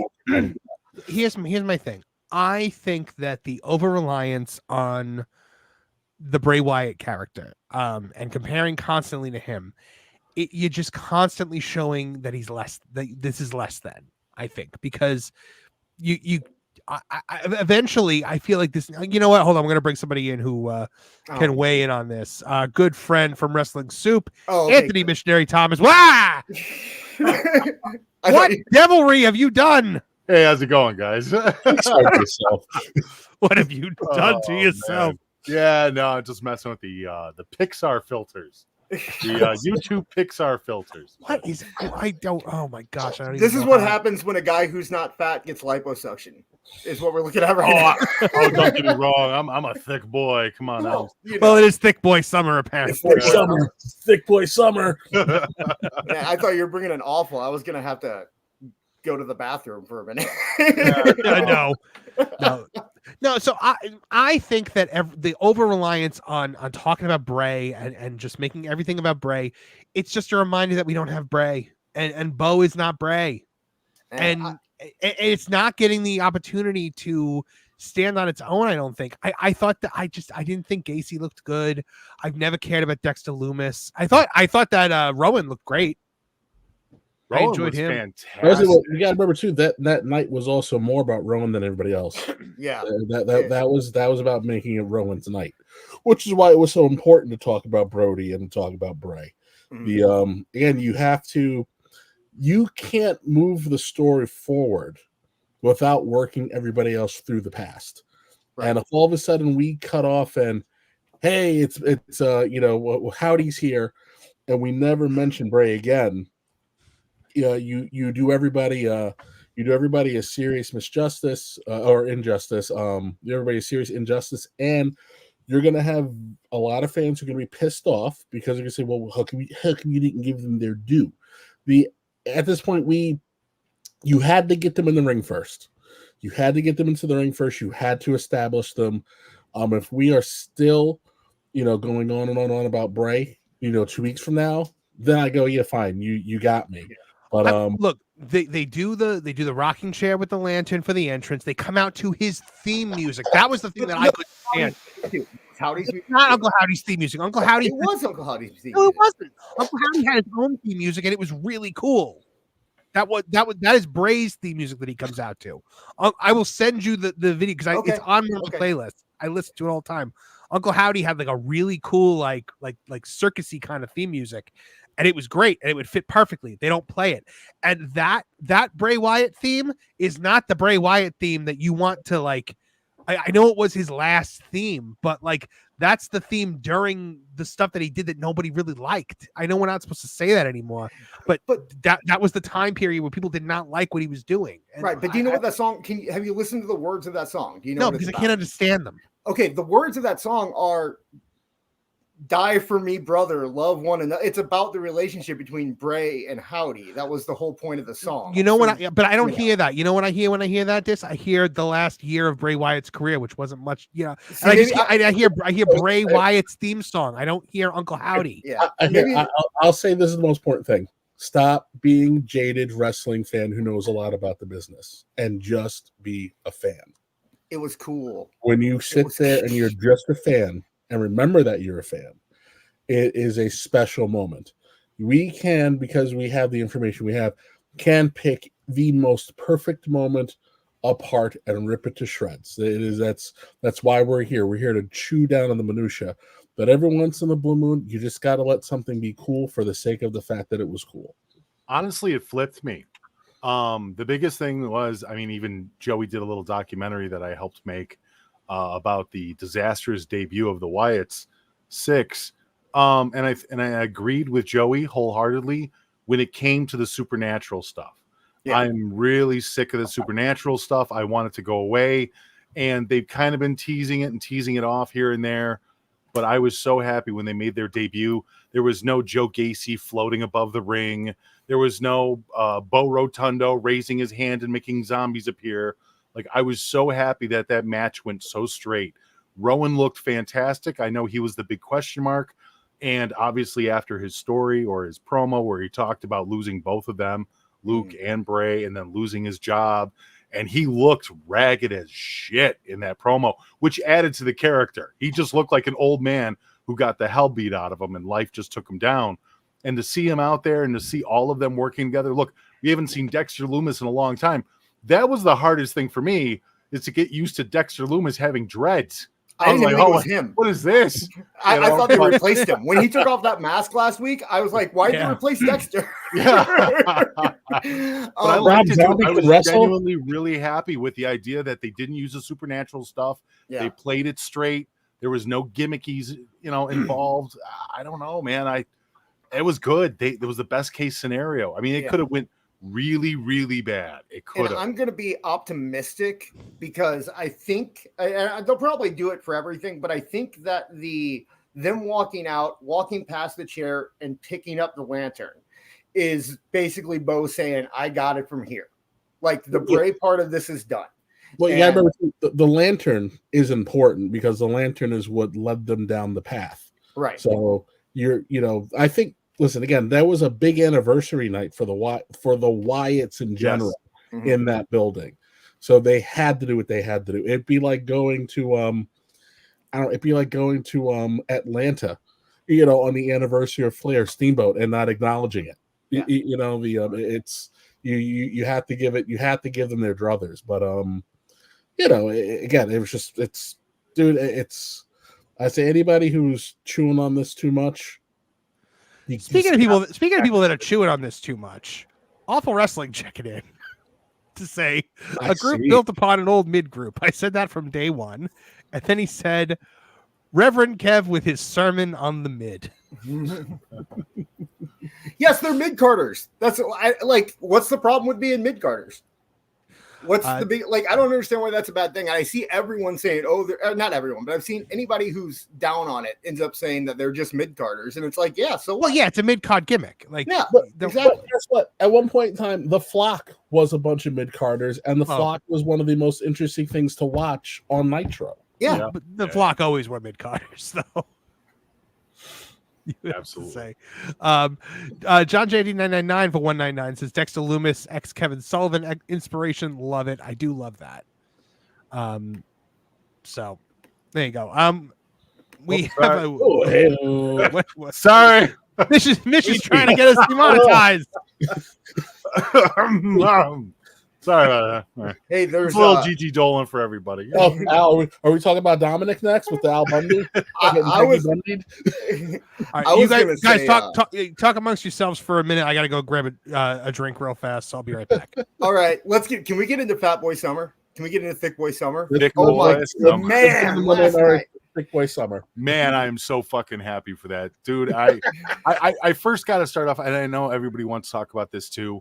But Odyssey coming out there to be the new member of the New Day, it fits. I've been wondering what happened to this guy for like the last year, and every time I brought it up, it was kind of crickets. It was like, oh, maybe he's injured or maybe he's on the way out, and I'm like, man, I can't see NXT or WWE getting rid of a guy that agile, that sized, with such a big personality, and never in a million years did I think, yeah, you know what, he'd be perfect in New Day. And I saw it last night, and I was excited to even see it because I'm like, holy shit, he fits. He fits like a glove. You know who did see it apparently is Big E.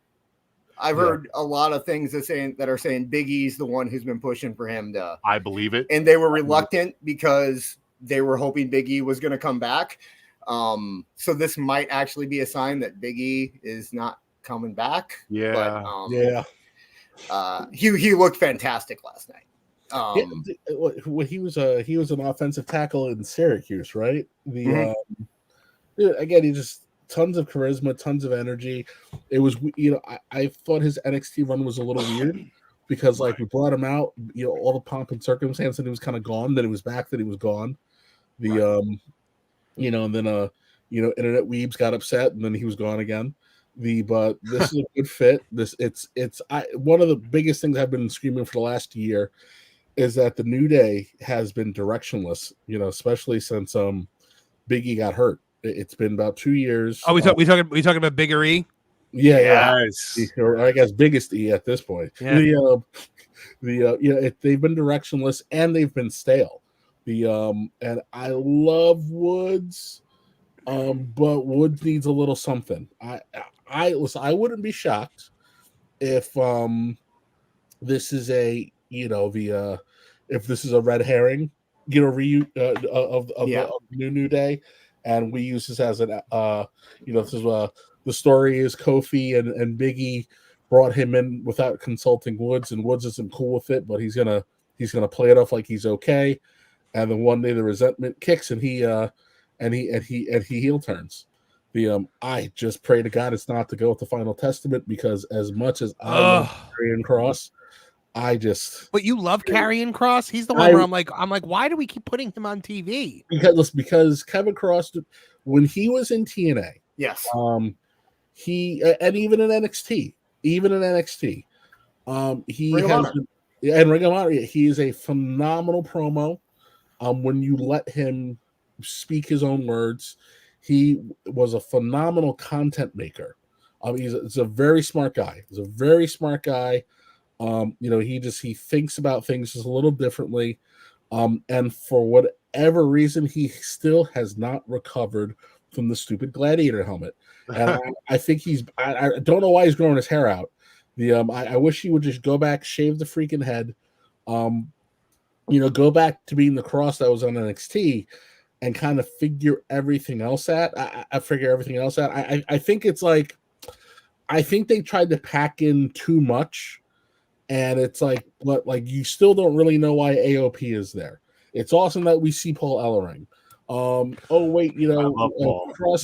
only thing I love about this gimmick is that Paul Ellering gets a payday. It's like, yeah, that's it. It's like, so like you have all these elements together. It's a big old smorgasbord, but you still haven't explained why we should care. And at this point, we're past the point where anybody is going to care. I obviously want to get to the other side of Thick Boy Summer here in a minute. But while we're on the topic of Ellering, in the Discord last night, which you can join by going to my Twitter page in the bio, a lot of people were talking about Paul Ellering being misused and mishandled and how they should be having him. Paul Ellering was never a promo guy. No. I mean, he was always just go out there, look mean, and take care of the boys backstage. That's what Paul Ellering's place was. Because why would you ever have anyone talk for the LOD for the Road Warriors? Like, they cut such amazing promos. He was like the guys who controlled them, basically. Paul's promos were always I'm holding my Wall Street Journal. I'm going to say something really smart while these fire-breathing dragons are screaming in the background. Let's go get them. Because and that was the time where you were only for an older fan at that point in time. Like, oh man, I remember when Paul Ellering used to wrestle. He used to jack dudes up.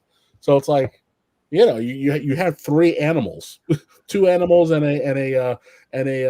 one who's been retired in the zoo, be walking around and beating everybody up. Oh god! In the War Games documentary, I remember Paul Ellering sitting there, like being interviewed for the documentary, and he's like, "And you just know, people are gonna die, and I'm gonna kill them." And I'm like, "Geez, Paul, he's so good. He is underutilized." Paul Ellering. I mean, they don't even focus on his history as much, and I think that they needed to draw that pairing between the Legion of Doom, Road Warriors, etc., into current day WWE, because I think a lot of people are just like, who's this old guy? Yeah. And I know that's not fair to say, because immediately we would probably slap them upside the head and say, it's Paul Ellering. But a lot of these kids today, their hero is the guy that they were raised on 20 years ago, John Cena. Yeah. So it's difficult for them to sit there and understand who Paul Ellering is and how important he was, especially to the Road Warriors, and bring him in there today with Cross and Scarlett and AOP and make him seem like he's this big force to be reckoned with. That group, as much promise as there is within the group, the testament doesn't show any forward trajectory of going anywhere. They feel like the new Job Squad in a way. It's disappointing, because I remember those videos that Cross was putting out for a while where he did a great job of putting over. Oh, he's fantastic. And then the one that and the one that he did with Kevin Sullivan is amazing. And they never even aired that on TV. He did a whole fully produced vignette with Kevin Sullivan passing the torch to him. Right. And I didn't even use it. That blew my mind. He has a lot of videos like that. He has ones where he's walking around New York City talking about the filth of mankind. And it's like, these are just deep, real deep philosophical promos that almost give him a Sean O'Hare vibe back when he was doing the Devil's Advocate. But none of that transfers to television. And I don't know if that's a breakdown of Cross and creative, or if they just don't want to go in that direction with him. But I don't know. I see nothing but a bunch of people banded together with a lot of promise and absolutely no direction. Yeah. It's almost like they should have, instead of putting them together as a group, they should have just let Ellering manage everybody separately. And then when it's convenient, pull them together. I really do not know how at this point you make this work. But I also understand, hey, you have a guy here who should be over as hell. Yes. You have a guy here who should be a future main eventer, so you don't want to give up on it because he got screwed because of someone's really bad decision. But like, geez, man, at some point you got to figure it out, or take him off of TV for a long enough period of time that you essentially air the stink out, and then when you bring him back, you can do whatever you want. But I just don't know how to I just don't know how you make it work without having to do some kind of you essentially just massacre somebody. And I don't think turning Xavier Woods and throwing them into the group is what the appropriate plan is. You need somebody a little more menacing than that. Yeah. Well, no, speaking I know we got to move on, but we do have to move on. We have to move on. I just SummerSlam. You told me I could talk about SummerSlam. No, you weren't there for the watch along. You don't get to talk about SummerSlam. You said I could have time. Yeah, I've rethought myself. Maybe there's lots of things that I thought looked cool at the time, like my teenage hairdo, and looking back, this is one of those moments. If I get time, I'll if there's time at the end of the show, maybe I'll give you 2 minutes to give you SummerSlam thoughts. All right. But speaking of Thick Boy Summer, Colin Taylor checking in for $20. Seeing Bronson Pinchot destroy Seth Franklin Rollins on Raw was the WWE Perfect Strangers crossover I didn't know we needed. Amen. Okay, so I have to say, I started this. I mean, Colin, thank you very much. This is a fantastic comment. I started this segment when Bronson Reed came out. I immediately tweeted, "I have never in my life been happy to see Bronson Reed."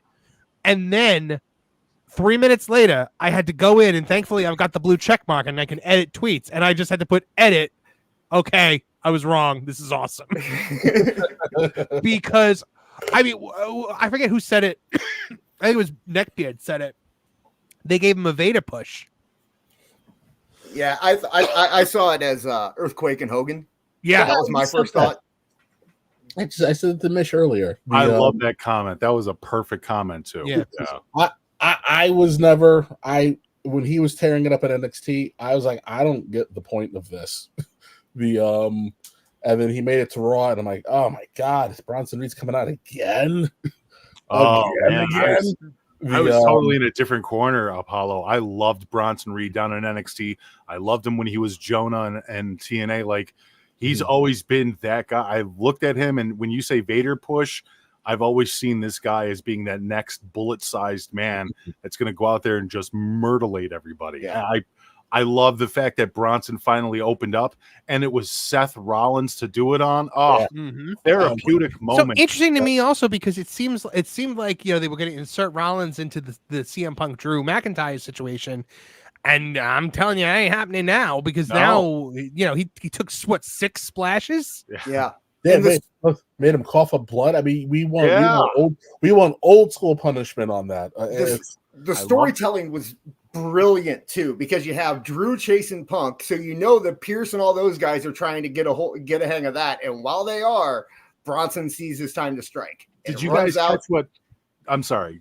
Go ahead. Did you see what Pierce followed that up with? So Pierce went on social media today and wrote out this long list of reasons why he couldn't stop Bronson Reed, and I thought it was great because he's just feeding right into the storyline of it. I don't know. It's just some of this stuff is such next level storytelling where they're finally understanding how to use social media in order to keep people captivated and engaged when the show isn't on television. It's just WWE is figuring that out. Here's the brilliance of it, because we can even talk about them cutting the live mic for the crowd so that only the TV audience can hear what was happening with Orton and Gunther. Triple H is training the Raw audience or just the WWE audience in general, to pay attention to everything that happens to the show. He is forcing you to rebuild your attention span. And listen, even the brilliance of the start of the segment, Reed comes out and essentially tells you, I know what I have to do to get to the next level. And he murders Rollins. Yeah. So he pretty much put it out there. All right, I've been here and I've had some cool moments, but now if I want to be a star. So now I'm going to go out here and I'm going to kill Damien. I'm going to break Hogan's ribs.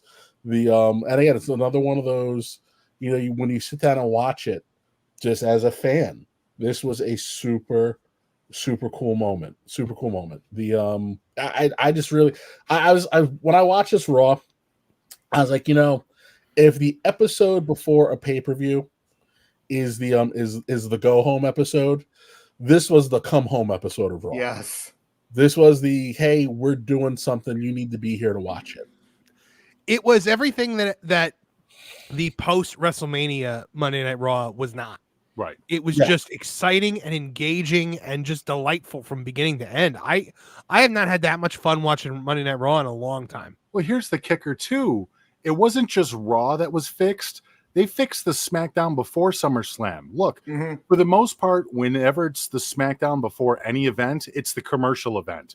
You're going to get a couple of generic exhibition matches, and everything moves along to push everybody to buy the pay-per-view PLE. But this time, they actually had a title change on the SmackDown before SummerSlam. So I don't know who's changing what over there, but they are definitely trying absolutely new things. I've really noticed that trend on SmackDown becoming the commercial. It really only happens when they're overseas because they have to tape SmackDown. So they always make SmackDown a real lame duck show, because it's taped, I guess. I don't know. It always bothered me. So yeah, it was very refreshing to get a good SmackDown before a pay-per-view, and that Raw last night. I remember there was, I think the Raw after King of the Ring, we were kind of really up on too. So I'm wondering if this is kind of going to be a trend going forward, that the bigger pay-per-views have these really strong Raws afterwards, or is this just a sign of what SummerSlam is to them now? Is this the season premiere? Do they have, instead of doing one season a year, are they now going to say, well, SmackDown or after Raw, after SummerSlam is another season, just like after Mania is, Yeah, no, that's a really good point. And I think, like Kev said, we're seeing a return to long-term storytelling. We threaded a needle at King of the Ring that we're now paying off after SummerSlam with Gunther and Randy. Speaking of thick boy summer, Randy Orton, thick Randy Orton, he's the guy now. 290-pound Randy Orton is the best Randy Orton. But oh my goodness, I'm trying to think of what else happened on Raw. That you were talking about. You were talking about long-term storytelling. So you did have the Randy Orton thing, the Finn Balor and Damian Priest stuff that went back to SummerSlam of last year. They showed stuff to build up. That show was freaking perfect, and I thought it was going to be a dud because it was still stuck on Sci-Fi. I don't know if we have enough time to actually even really talk about Raw because there was so much good stuff. I honestly think that Triple H loves the fact that okay, you pushed me off of USA for the Olympics. Now we're gonna beat the Olympics in the ratings. They got one of their highest demos of the year on Sci-Fi last night. I thought actually WWE had their highest show ever. Is what I was. It was the highest off. It was their highest shifted show. Right. Yeah. Oh, okay. Yeah. So we're not going to pretend that we care about the key demo now, folks. By the way, no, not even like that. But it's an interesting thing that they can move like that. Yeah, that's what I was referring. People were so interested after SummerSlam to catch Raw that they were willing to go out and find it on Sci-Fi just to catch up. They tuned in to USA, saw the Paris Olympics, and jumped away from it like an action movie bomb. But the no, I do. But I also love the commercials that were airing last night, where they were like, "Hey, stop watching this. Go watch the Olympics." They were the first commercial. Every commercial break was some kind of NBC commercial for go watch the Olympics. I noticed that they ran those commercials when WWE did picture-in-picture ads when they were running those commercials. Yeah. That was very. Oh no, you don't. You're not pulling them away for friggin' surfing. Which, by the way, Olympic surfing is awesome. It'd be real easy to talk about the bad stuff, like why did Damage Control turn face all of a sudden? Yeah, that was weird. What we have talked about it because last week, I don't think they are. So you don't know because it fell super flat last week. They did one of those things where instead of they jumped Mia Yim last week, right? Right. What are we calling the lesbian shield? The Yes. The Lesbian Shield. The no, you got it. You got it in one there, Apollo. Lesbian Shield. We're good with that. The Lesbian Shield kicks the crap out of Mia Yim, and this is how the segment should have gone. Mia Yim has heat with Lesbian Shield. They go to beat her up because they already beat up Io a couple weeks ago. Damage Control should have been there to stop it. Instead, they break Io's arm. We move on. And then they Lesbian Shield makes it to the ring, and they go to beat someone else up. One of the Dirty Rave girls, I think. The NX3. Dirty Rave chicks. Dirty Rave chicks go get beat up by Lesbian Shield, and then for some reason, Damage Control comes out, and what should have been the gigantic face pop moment, but they kind of forgot that you didn't establish them as the baby faces. So people are like, oh, okay, I guess. I'm in this weird note, though, Apollo. Isn't it more interesting to see two heel factions go at it? We don't see that enough. Yes. That's I was gonna say. Like, and I mean, it could just be simple. Why are you going after them? Because it's all about pride. It's all about being the best, and you're in the way. Yep. You know, simple as that. To me, it was weird because he tends to like doing that. He tends to like doing that stuff. So I thought it was a little weird that he shied away from it. Dakota. Because they have so many factions right now. It reminds me of like, well, God, what year was it? Was it 97 when you had like 4,000 factions? The nation split up into 3 groups: DX, the Outlaws, everybody else, and NWO, Hollywood, and Wolfpack. Oh yeah. Then he finally had to get that Gang Wars pay-per-view where they were like, just it's got to be done.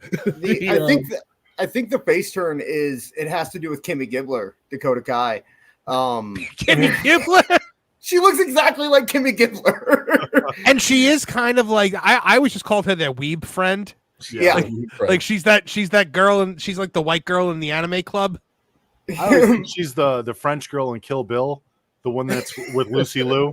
Yes, she is. She's Sophie, but Right. like she is definitely like whenever I see her, I always think of my favorite line from Kill Bill, which is "Silly Caucasian girl likes to play with samurai." Yes, but because they gave her that kind of face promo a couple weeks ago, where she was talking about how she, was overlooked and how she's gonna she's gonna get her way or whatever, and she has that weird following online, which reminds me of Liv. Where everyone just kind of talks about how she's underutilized and doesn't get her due. And I think this is Triple H kind of bowing to that, which we know he does because of Sad Sammy. So Do you think that when she walks into a room though, she goes, howdy Japaneritos?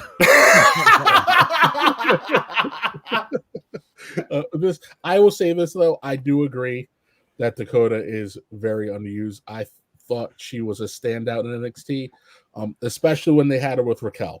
I keep going like, we don't know what to do with Raquel. I'm like, just put her back with Dakota. It worked. It was a great team. When she was the swarmy little, when she was the little dog of the little dog big dog tag team, it worked very well for her. Especially when I think when Rhea folded her up and put her in one of the half lockers, I thought it was a fantastic spot during that match. And listen, and she can go. So I'm hoping that this leads to a little more opportunities for Dakota, but we'll see. But again, there's just for everything they got wrong last week, they kind of fixed it this week, but it's also still very rushed. Yeah, I can imagine. I could see that. And kudos to Mia Yim on Twitter saying that this was the sign of the Lesbian Shield. The stud line. That's what they were calling him online, was the stud line. No, they're called the Lesbian I agree. Shield now. I agree. I'm just saying because he was looking for what they were calling him online. All right, I gotta get to some super chats. They've been building up. Let me just see if I missed any during the no. We have to, people paying us are gonna always take precedence over that. BT23 for $5 says with the Britt Baker thing, are we looking at burial of her? She just came back. Love how I was right of doing MJF Ospreay rematch at Wembley. Easy to predict. We're going to talk about the Britt Baker situation in a little bit, but yes, you were correct on the MJF Ospreay rematch thing. Very easy to predict for Wembley. So yeah, BT23, that was a pretty good call. Do you guys, we're not going to talk about the Brit thing yet. We're going to talk about it in a little bit, but do you guys think she's going to see any kind of creative burial from this? I think he wouldn't dare. One, well, she's his crush. Yeah, that's it. Yeah, one, she's his first love. Two, she hasn't been on TV because she was suffering from seizures this entire time. Mm-hmm. So the Dr. Nick, the Dr. Nick missed something that could possibly get him in trouble, while that facilitated her being gone. Three, because the interwebs are paying attention to this and you are seeing the white knights starting to pop up. Does Tony want to risk being attacked? Being attacked by his freakazoids, because the circles, the wagons are circling and they're circling around her, not MJF. Yeah, that's very true. That is very true. John JD 999 for $1.99 says thoughts on the Lucha Brothers in WWE. Get that money. I don't want them there. I don't think they belong there. I don't think WWE should take them. I think they should go to TNA or go to Mexico or go to Japan or anywhere else. I don't want them in WWE. Everybody, real quick, Mish, what do you think? Yeah, no, I'm fine with them coming in. I think right now you have a lot of Latin guys and the LWO kind of floating around, needing some direction. I think if you bring in a new heel team, especially like the Lucha Bros, I think you could do something interesting with them. I love Andrade. I love Santos Escobar and Legado del Fantasma. But the truth is everybody's just kind of floating around. Yep. And, I mean, good or not, they have a fanfare. I love Penta, but, I can see both of them doing pretty well in WWE. Maybe not for a long time, but maybe for a good time. You know what I mean? Mm-hmm. This is about the future. The future is Mexico. And also, too, Penta is going to sell action figures and video game avatars like nobody's business. This is just straight cash, homie. Randy well, Moss. I mean, look, I'm not going to pretend that I'm happy that they're going to be going to the WWE because I never liked them in AEW. So, fair enough. I can't. I love them in Lucha Underground. They were great in Lucha Underground. It's just AEW. Paul Trinitos for $5. Thank you very much. I believe it's $5 Australian, maybe. He goes, no, I don't know what the A means. He goes, they did a lot in a short amount of time with Punk, Seth, Drew, and Reed, miles ahead of AEW. Amazing production. Yeah. When you think about everything that happened from Punk coming out and cutting his promo to just everything that went down that whole night, Drew up in the crowd, all the way through the Bronson Reed 6 splashes, not a lot of time took place. Right? Dude, I was actually in love with the moment when Liv was escaping with Dominic, right? And she falls over and Ripley gets a hold of her and chucks her right into the ring post. And normally she sells kind of silly. She does like the little, and like falls over. Like Liv isn't the best in the ring at times. Mm-hmm. But for whatever reason, she reacted like a dude that just got knocked out. You ever see somebody get punched and get their bell rung and they just go stiff as a board? Yep. She sold it like she was unconscious. It was great. It was absolute. I don't know if somebody told it. Well, obviously somebody told her to do that, but it was fantastic. And the second one, she just fell over. Like her body gave out. It was just fantastic visuals. I think Rhea was like, "Come here, you." She was into the moment. Yeah. No, but then somebody posted the thing of Dominic saving her when Rhea had her like up in the powerbomb and he like grabbed her and like pulled her out. And somebody tweeted that and was like, "Oh, Dominic's getting some extra chicken tendies for this one." Did you? And Liv retweets it and goes, "He's getting a lot more than that." Yeah. Did you see the way Balor left the ring? I have never seen anybody. So when Dom came in there, Dom and then obviously Liv was in there too. Finn Balor in one step leapt halfway from the midpoint of the ring all the way to the outside in one fell swoop. It was like the greatest ring escape I've ever seen. And yeah, it's just everything was on point on Monday. It was really wild, like the smallest things. And I know you brought up production at SummerSlam. It's carrying over. These tight camera shots, everything looks so crisp and neat, and I don't feel sick after watching it. You mentioned that Finn spot. Carlito had a great one too, where he rolled into the ring and then just rolled all the way across the ring to the outside of the ring.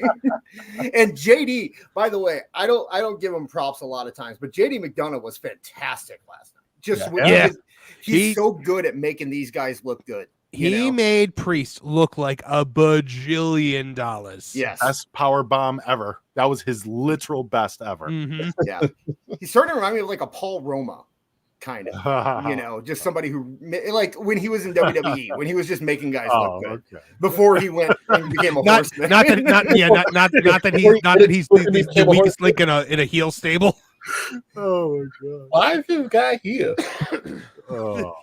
Though, I did find what. Okay, sorry. Go ahead. Go ahead. I was gonna say Rex Gardner says for €2, Io Sky is the best women's wrestler in WWE. Yes or no, guys? Is she the best women's wrestler in WWE? I would say no, probably to that, but she's up there. Hey, she's one of the best. Yeah, top 5 easily. Yeah, fair enough. Yeah, Dis. Yeah, top 5. I wouldn't call her the best because you got Rhea and others there, but Charlotte, yeah. As in the specter of Charlotte looms. Yes. Mish, what were you about to say? So there was one thing I did kind of figure out about Damian Priest that I don't see a lot of people talking about, but there was a lot of conversation over the last few weeks about, why Damian Priest doesn't represent a great champion. I've personally even made excuses saying, hey, look, he was shoved into the situation because of a bad dice roll at WrestleMania with CM Punk getting injured, et cetera, et cetera. But there's something that I noticed about his promos that I think is kind of bad. So his normal promos when he's in the back, he's just talking to the guys. He's talking to Ripley. He's talking to Carlito. He's one of the guys. It's very casual conversation. When he was out there cutting a promo on Finn Balor, it was all about the pain and the flames and the poison of death. And then when he started cutting a promo in that same vein, he code switches and he's like, yeah, but from the hood, from Starbucks, New York, yo, that's where I'm going to catch you.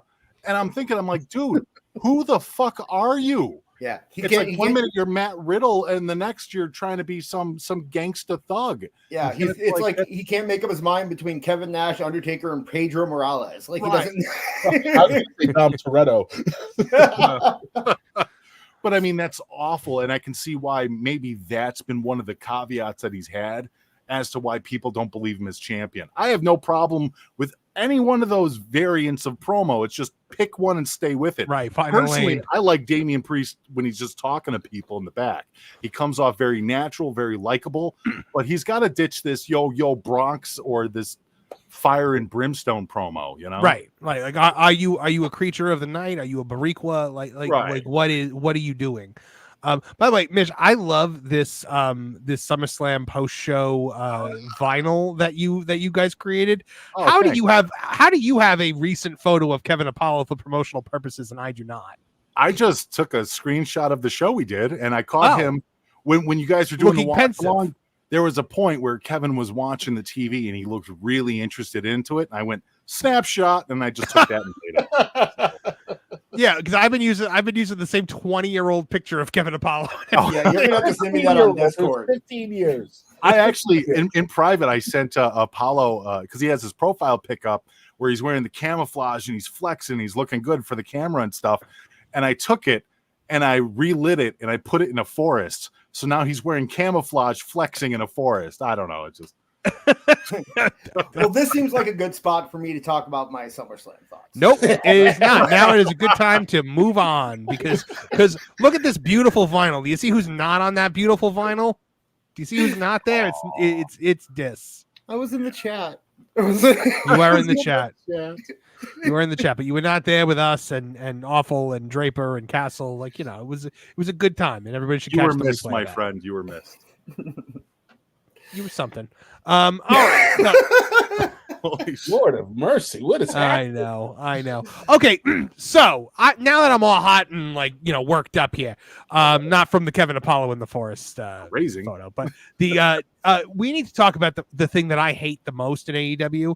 And that is whenever something backstage happens, whenever AEW is getting any kind of bad press, this bald, mustached nobody needs to slither out of the woodwork and be like, and I'm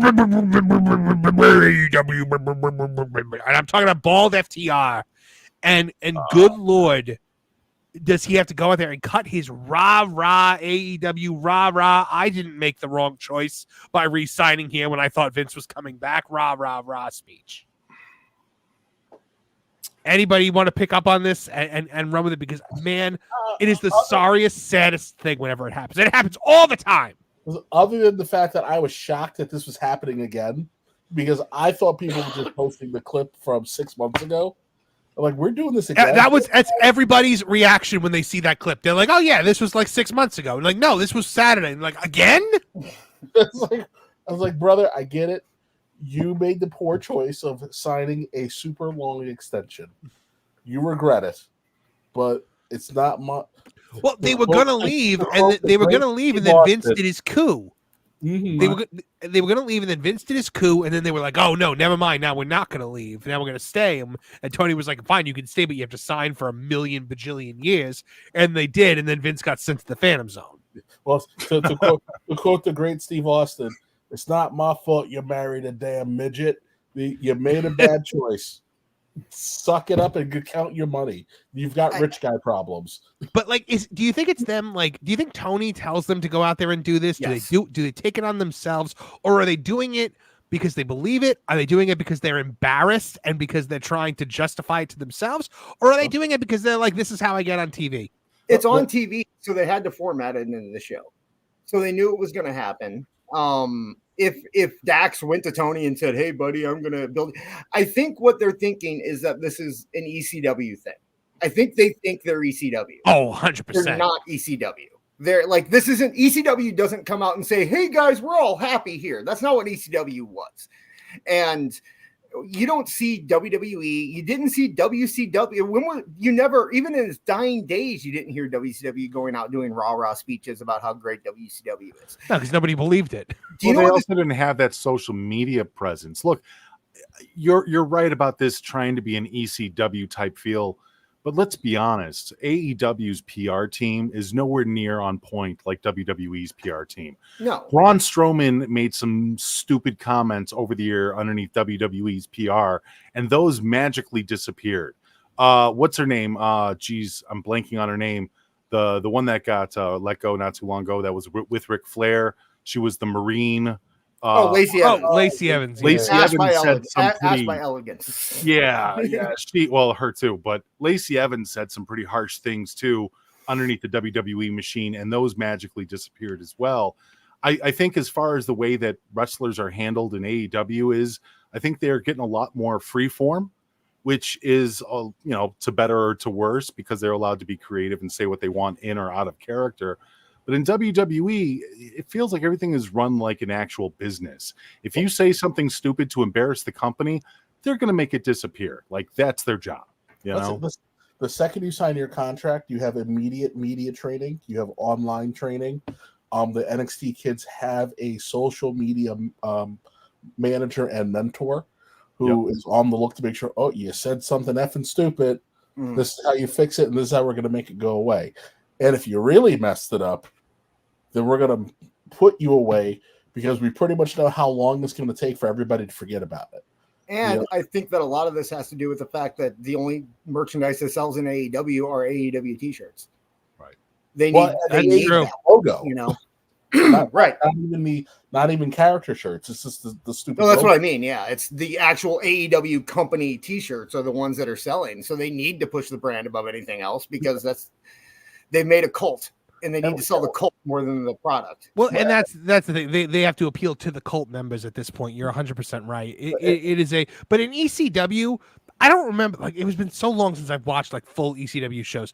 Was like Tommy Dreamer getting on the mic and being like, "We love ECW. ECW is great." They just like genuinely loved it, and you could tell. And we got those conversations later on in life, like after ECW was gone. The only time you really got it was during the Lawler RVD era.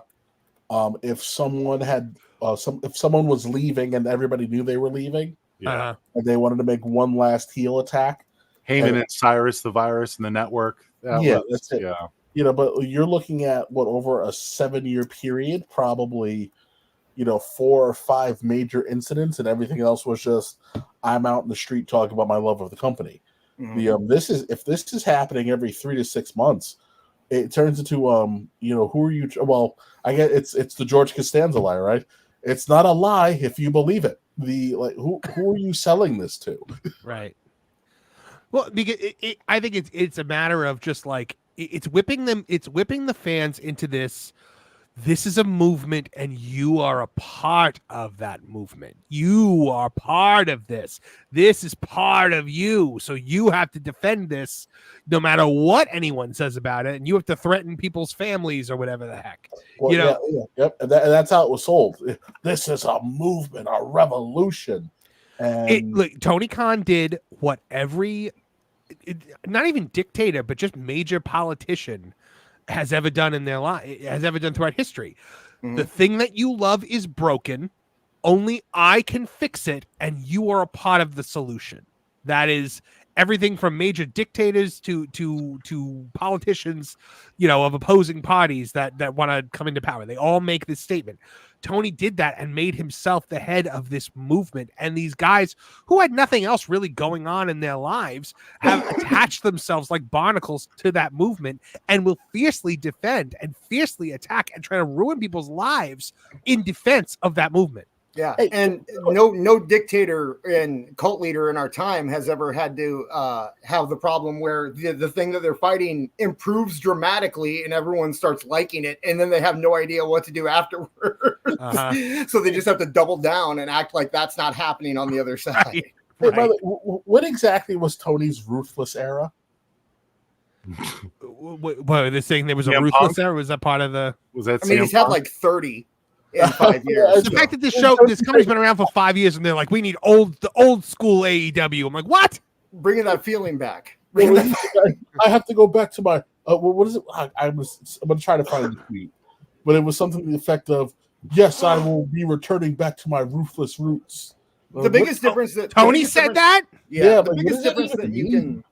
The biggest difference between the two companies can be looked at just by looking at what we listened to last week in the press call and then what Triple H did after SummerSlam. Because at the press call, Tony Khan said that if I sneeze, the internet comes after me. What am I supposed to do? Everyone hates me. Stop saying stupid things, Tony. Yeah, how about that? And Triple H said, you know what? I've seen the people talking bad about me online when I was going up through my career, and I used it to make myself better. Right. That's the difference between Triple H and Tony Khan. How about Triple H? Wait, Triple H was listening to all those things? He said that he took he said the loudest critics were the ones that he paid attention to most, and he used their criticism because most of the time they were right. Yeah. Kev, we got a lot to answer for if he was listening. No, he was praising it. He was welcoming it. Right. So that's just because he wants you to lower your guard. Thank God there wasn't a Twitter back then. There'd be an assassin droid floating outside my door right now. I know you're in there, Booker T. Oh my goodness. I did see one thing that Tony said. Thank you, Mr. David Zaslav and WBD, for having me in Paris for the trip of a lifetime. It's an exciting time. The future's very bright for AEW. Tomorrow on TBS, don't miss Dynamite. They do have a new show coming out. They're gonna AEW wrestlers are hosting a show that shows drag races or something on Saturday. Like with cars or with drag queens? With cars. Yeah. Damn it! Yeah. Damn it! No, but so Tony Khan, he really wants you to believe that he went to Paris and negotiated a new TV deal with David Zaslav personally, and they flew him AEW. out there. Yeah, that's what he's saying. Yeah. Oh my God! I could believe it because when I heard that first initially go down, it sounded kind of sad. Like David Zaslav is here in the U.S. 360 days a year. He has no time for you in the States, so you have to fly with him while he's on vacation /trip/ work vacation, whatever it is, in order to have a business conference with him. Well, we did a thing 2 weeks ago where we went through every single Olympic sport for the Summer Olympics. Okay. And I said whether or not I would rather watch that sport or talk to Tony Khan. And there were very few sports where I was like, yeah, I'd talk to Tony Khan. Yeah. Like wrestling was the one. Wrestling was the one where I was like, yeah, I'll probably talk to Tony Khan during that. Well, Well, while Kev's looking for that, why don't we talk about SummerSlam? Nope. We are going to keep talking about AEW. Well, I was going to say, listen, Tony is doing what he's got to do to generate some positive media. And yes, anybody who has worked for a major corporation or a medium-sized company, whenever you do see trips like this, you are talking business. Although it's very short and to the point business, because it's the boss said, okay, you give me your bullet points. Okay, I got it. This person will finalize everything else. So yeah, did Tony talk AEW? Probably. Listen, they just David Zaslav listen though. Well, yes. I would say yes, because we know that Zaslav is extremely hands-on. We know he's extremely hands-on. We know that he counts every penny, and that he does play a big part in what stays on and what has to go.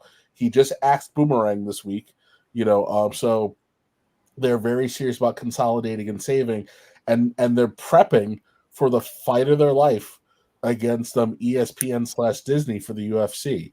So I'm sure there's no doubt in my mind AEW is staying, with WBD. It's just a matter of, are they going to stay downgraded on the TBS, or are we going to take the 2-hour show, make it a 3-hour show, and get rid of one of the other shows that doesn't get watched? What are we going to do? And is one of the 3 shows going to be turned into ROH? Do you believe the horse hockey that Tony Khan is going to get a bigger deal than he did before? No, absolutely not. That's the part that I don't believe. I believe they're going to get another deal. I think it's going to be the same deal. I think they might get a bigger deal than they got before. I don't think it's going to be the giant increase. The $2 billion deal that Dave has been talking about for a year. Here's the reason that I think, because you have to realize that their last deal didn't include other shows. The original deal was just for Dynamite. They added Rampage and they added Collision. The original deal didn't include anything streaming. They might add streaming to it. There's other things to add on to this deal that they may actually get more for, because the other things, what I'm saying is that people will report it as if they're saying that they're getting more. What actually they're getting is all of the deals they currently have consolidated into one. I see what you're saying. Yeah, because they also have that reality show. Yeah. Don't they still owe them one season on? Yeah, they owe one season on the reality show. And like I said, they'll probably end up getting something on Max if they, because why not? Or at least, they have that sports streaming thing coming out. I think they're using the Savannah Bananas to prep that time slot on True TV, that 9:00 Friday time slot. Did you see that, by the way? The True TV is going to be airing Harlem Globetrotters baseball. Wow. Coming up. Yeah, they got a deal. They got a deal before AEW. Wow. So, but I think True TV is going to be part of the next deal too. Although God only knows why this happened, but I wouldn't put it past, because we haven't even talked about the Shane picture at all. So, why was Shane there? I don't think Shane's going to sign a talent deal. No, I think if Shane's there, it's either to talk about procuring or getting a managing partnership. Although Vince's name is toxic, Vince carries a lot of weight in TV production. We like to undersell what the XFL has done, but the XFL changed the face of the NFL and changed how it was produced. It's why it gets to keep getting second lives. And Vince has, been turned USA into one of the number one cable networks, for the better part of 3.5-4 decades. Right. So when a McMahon walks into a room and is curious about something, people stop and listen. That picture was taken for a reason. I have a question, Kev. Mm-hmm. This is the conspiracy theory crazy part of me that I always like to explore sometimes. Mm-hmm. What do you think about Shane being a consigliere for in that meeting? Him not be. Oh, he's doing the dirty work for Vince. Yeah. Oh, listen. We know that for Vince we're talking about. Yeah. Well, let's. We have to be realistic. I've seen that rumor too. I don't know. I think that's just fan based stuff. It's fun to think about, though, isn't it? And they're like, well, listen. Vince is a very spiteful person, right? Yes. We saw it. His daughter and his son-in-law kicked him out of his company. Rightfully so, kicked him out of his company. And although on paper they couldn't do anything to him because he controlled ownership and could have ridden this out forever, no matter what happens with this, not criminal lawsuit, but civil lawsuit, they have ridden this out forever, and everything would be fine in the end. But he said, "Oh, you did this to me. Now I'm gonna sell it. I'm gonna take it away from you before I die." And at one point was so enraged that he was considering selling it to the Saudis for a gajillion dollars, just because he could. Lord only knows why he didn't. Jacob Marley must have appeared to him in the night and talked him out of it. But it's Lord Alfred Hayes. And nobody, I don't care how big of an AEW mark you are, you cannot honestly tell me that Tony Khan would not take a meeting with Vince McMahon. Absolutely. In a heartbeat. But he's not going to take a picture with him. Is it possible that he sent Shane there because Vince can't pop up on TV right now? He's got to sell this back and hip injury until this civil lawsuit's done, like he sold his neck during the federal trial. Apollo, my big thing is this is what I'm hoping for. We get Shane versus Darby Allin on a scaffold match. What do you think? Well, if Shane came in there as a talent, I mean, look, people there's this rumor around Shane that he's somehow a good worker, but Shane would just fall off things, and Shane had no worth to his body. He would just throw himself with reckless abandon. Shane in AEW is instantly exposed. I mean, yes, it would be a big moment when he came out the first time. I don't think it brings one more pair of eyes.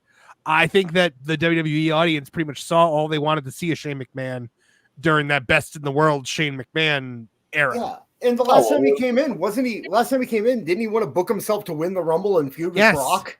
Yes. I mean, come on. And by the way, I've confirmed that story is true. Yeah. So do you really think he's going to go into AEW and just be a guy? And he pissed Brock off, and that was why he got taken out. Shane. So here's the thing: we all like to think that Shane McMahon is the adult in the room. He's the normal McMahon. But let me tell you, I have friends that have worked in the WWE that have worked close to the process. Shane McMahon is apparently Tony Khan, from what I have heard. He is just a wild, coked out, insane person. Really? Oh, I've heard. Yeah, that's what I've heard. A wife and kids, and allegedly. A lot of responsibility. Jesus, dude.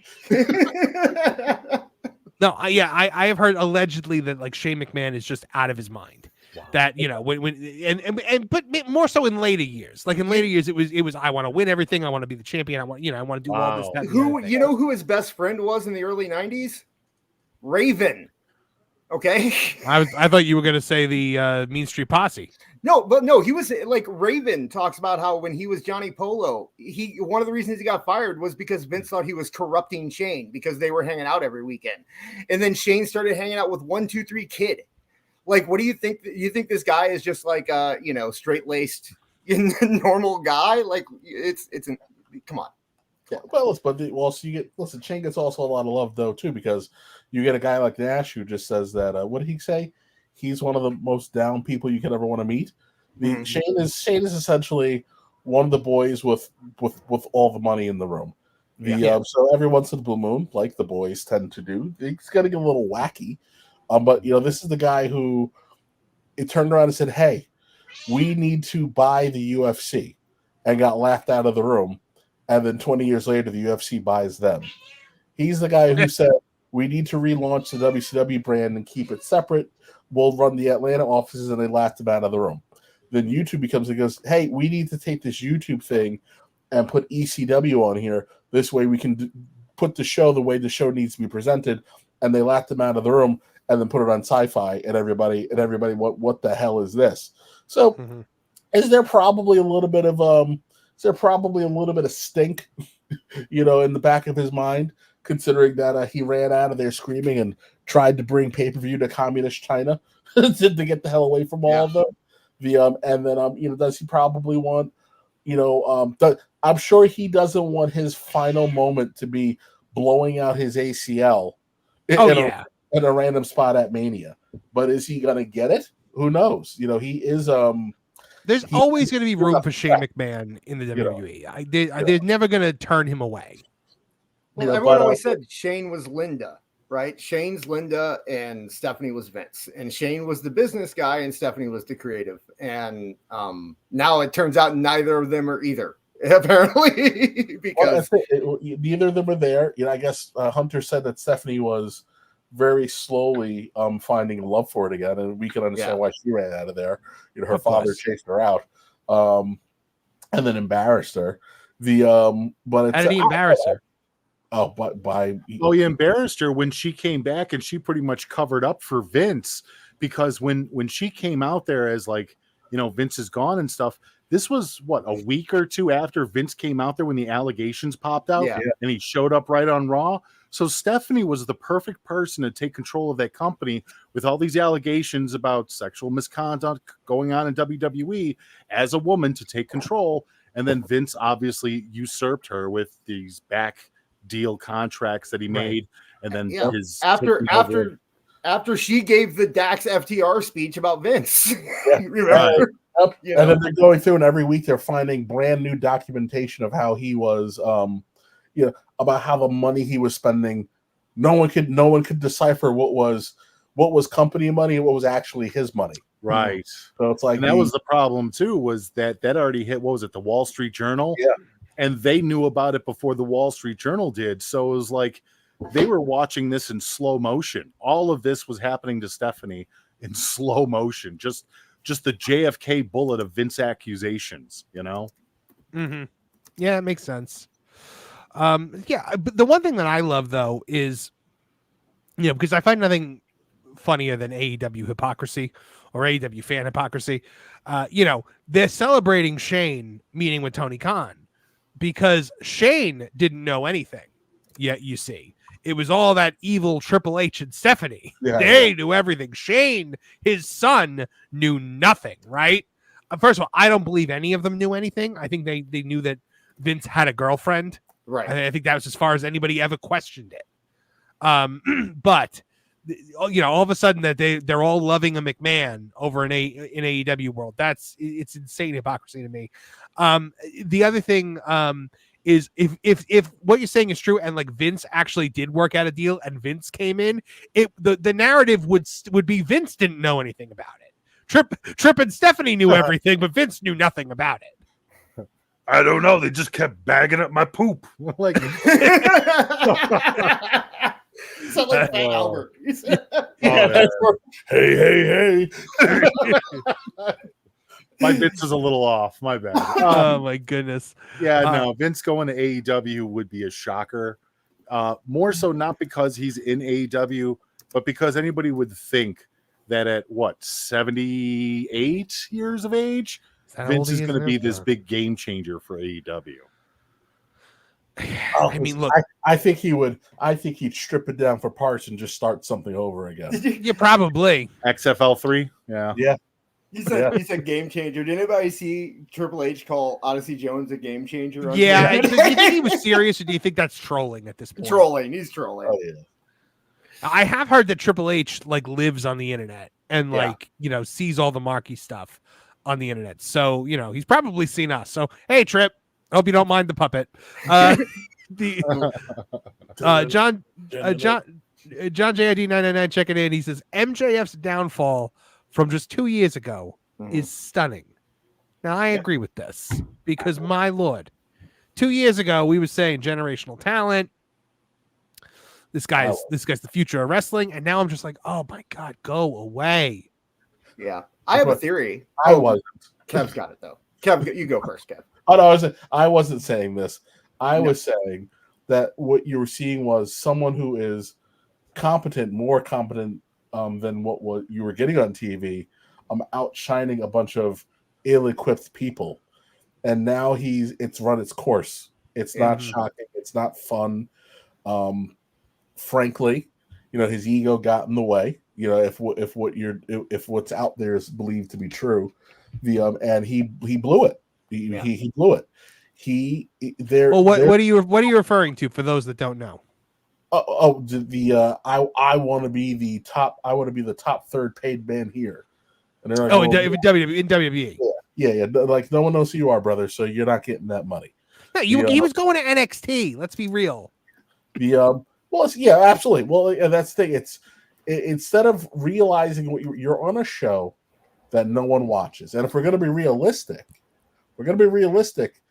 when he got that title is when the ratings started their free fall decline. Oh yeah. So if we're going to turn around and we're going to trash Nash, you're going to trash one of Punk's runs. If the onus for bad houses and low ratings falls on the current champion, then MJF also has to carry that cross. Yeah. And the company started failing on your watch. You're stuck. You have hit your ceiling, and instead of MJF is a talent who instead of being the biggest fish in the smallest pond imaginable, he should have actually bet on himself and put himself in the big lake that feeds into the big stream that dumps you in the ocean with the biggest creatures on the planet, and show him that he could thrive. He needs to be pushed and he needs to be pulled in a certain direction, and that's not going to happen there. You're watching someone who should have been potentially turn into a what happened to. Yeah, I think that his face run was partially due to the fact that he had grown out of that gimmick. As a human, he aged out. I mean, it's just you get older and you change and your experience changes. It didn't work. The face run was terrible and the ratings went down, and the only people that liked it were the people that are the 200 or the 2,500 people who still buy tickets to the show, and they cheered fine because he did a funny kangaroo kick.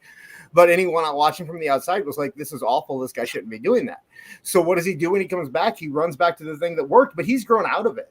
And it doesn't seem natural anymore. It doesn't seem cool anymore. It doesn't seem real anymore like it did before. When he was in there. Yeah, it's sad. It is DX 2009 is what it is. It's somebody trying to relive their glory days. And unfortunately, the glory days was just 2 years ago and they've already lost it. DX 2009 is a great way to put that. Because that makes a lot of sense. Yeah, that's what it reminds me of. But anyway, SummerSlam. Let's talk about some SummerSlam now. No. Let's talk about what else we got here today. Anything but this. Oh, speaking of MJF, we can take this into our discussion on the MJF Britt Baker situation. We have a super chat. You missed a big super chat. I did miss a super chat. Hold on. A big one. I did. You're right. Oh my goodness. I'm so sorry. Colin Taylor for $20. My son should get a spot on the SummerSlam album cover just for his pop when KO came out to help Cody. Just saying. Man. Yeah. That's great. I love that his son loves it that much. Thank you, Colin. Your super chats are always super, super appreciated. I think the kids are the way to judge how well they're doing. Honestly. Oh, I agree. Watching them. Honestly, as silly as it sounds, but I've gotten a lot of compliments on this album cover. I actually had somebody hit me up and say, I'll buy an album of this podcast from you. Oh my God. Wow. I actually did some research and I'm like, you know what? I don't think I've ever seen that. Has anybody put a podcast on vinyl before? Somebody has to have, right? I haven't seen anyone, so I think Wrestling Soup might have to do one for that special episode. Oh man, that's so cool! I would love a copy of that. That's amazing. I have nothing to play it on, but man, I mean, I would love to have an album cover with my face on. You don't have a record player? Come on now. I would listen to it over and over again, and I think about how during the first match, me and Max were sitting. So MJF and the most high school level garbage that's ever happened is once again happening in AEW in the backstage area. We are talking about the situation where Britt Baker was suspended for a period of a couple weeks, was it, or a week? A week. Yeah, all because of some stuff that she was saying behind people's. Again, it's all mean girl stuff. Yep. It's he said, she said, mean girl stuff. Yep. She's Regina George. She's got a friggin' burn book back there with like mean things written about everybody in it.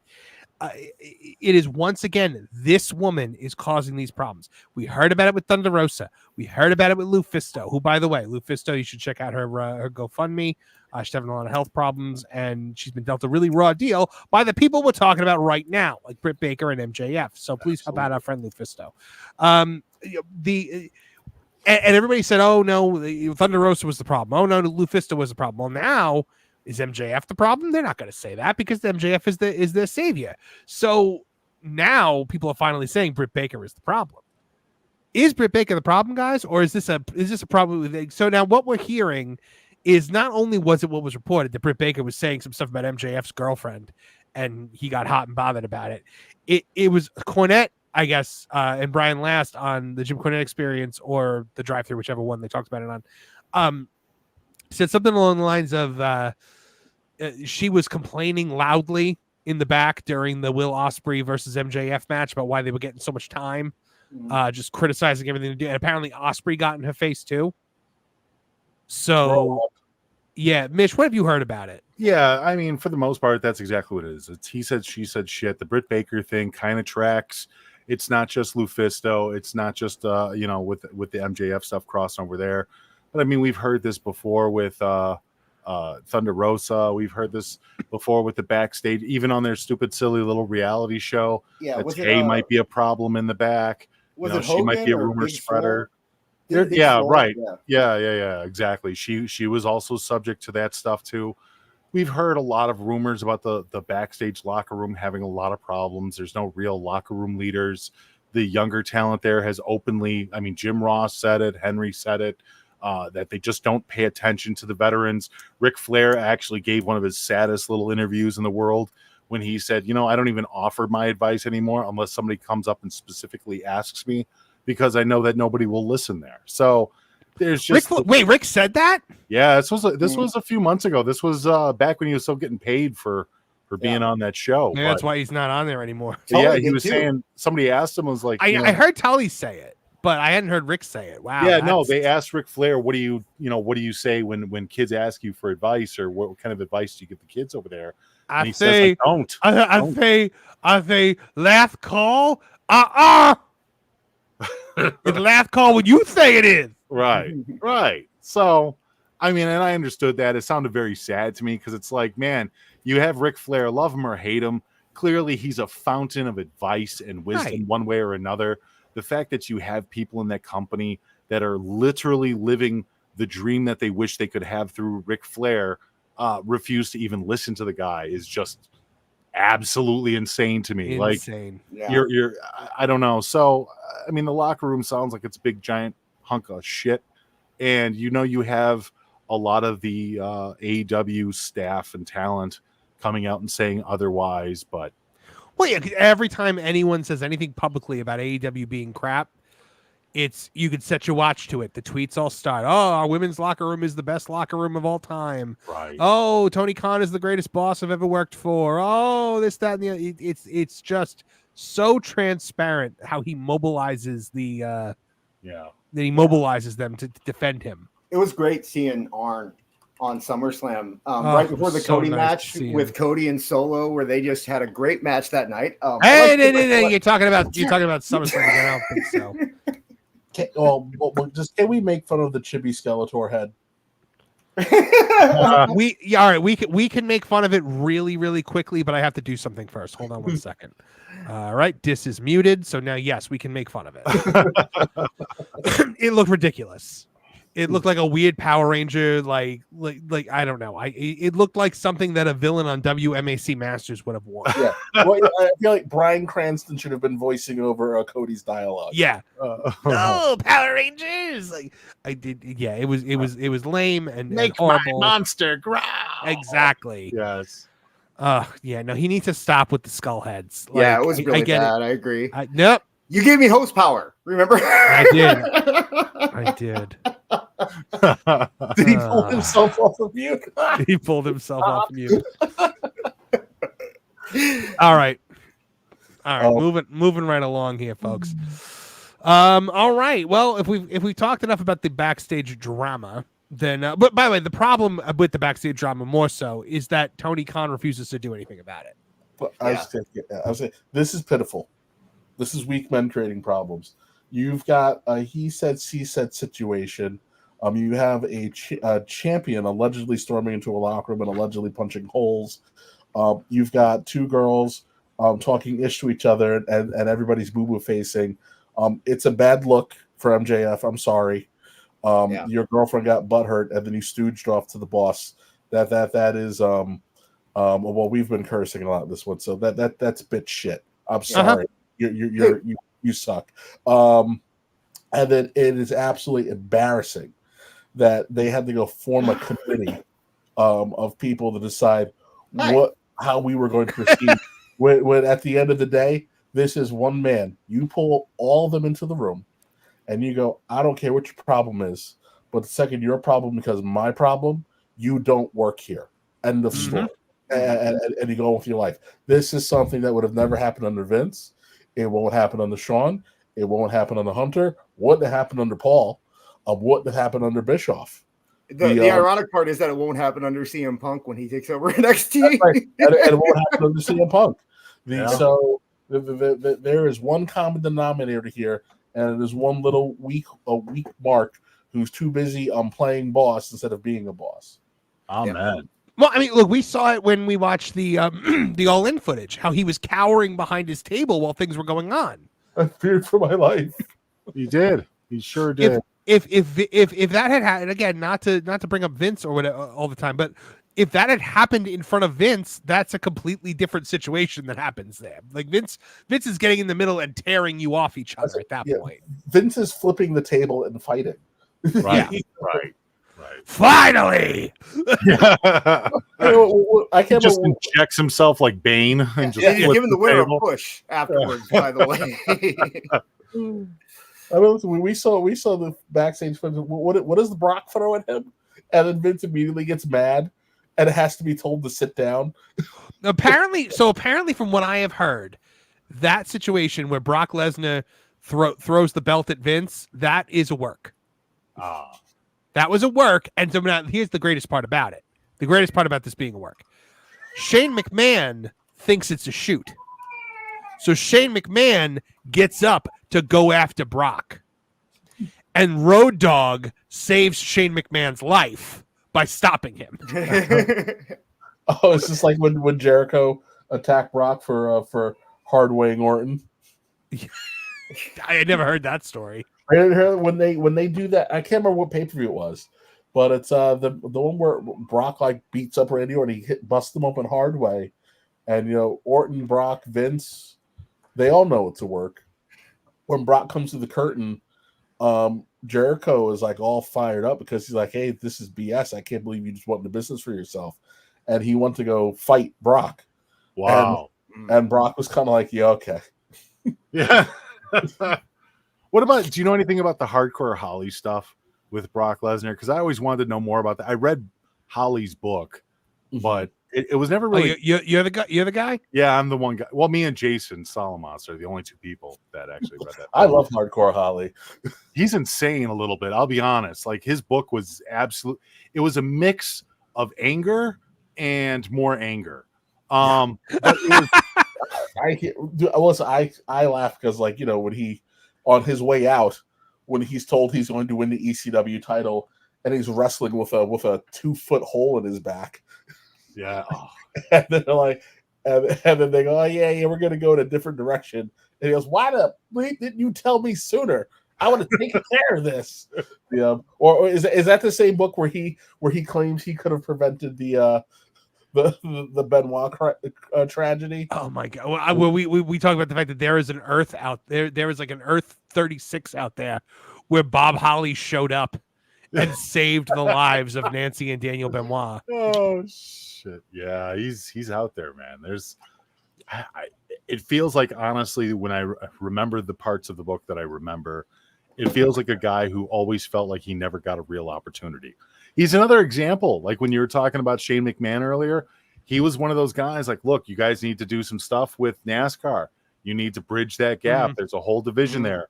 Even when he was doing the Sparky Plug stuff and WWE really didn't do it. He's like, you guys could have sold Hot Wheels and made money off of that. And it's like, yeah, I mean, when I was watching wrestling, a lot of it was with my cousins out in Indiana.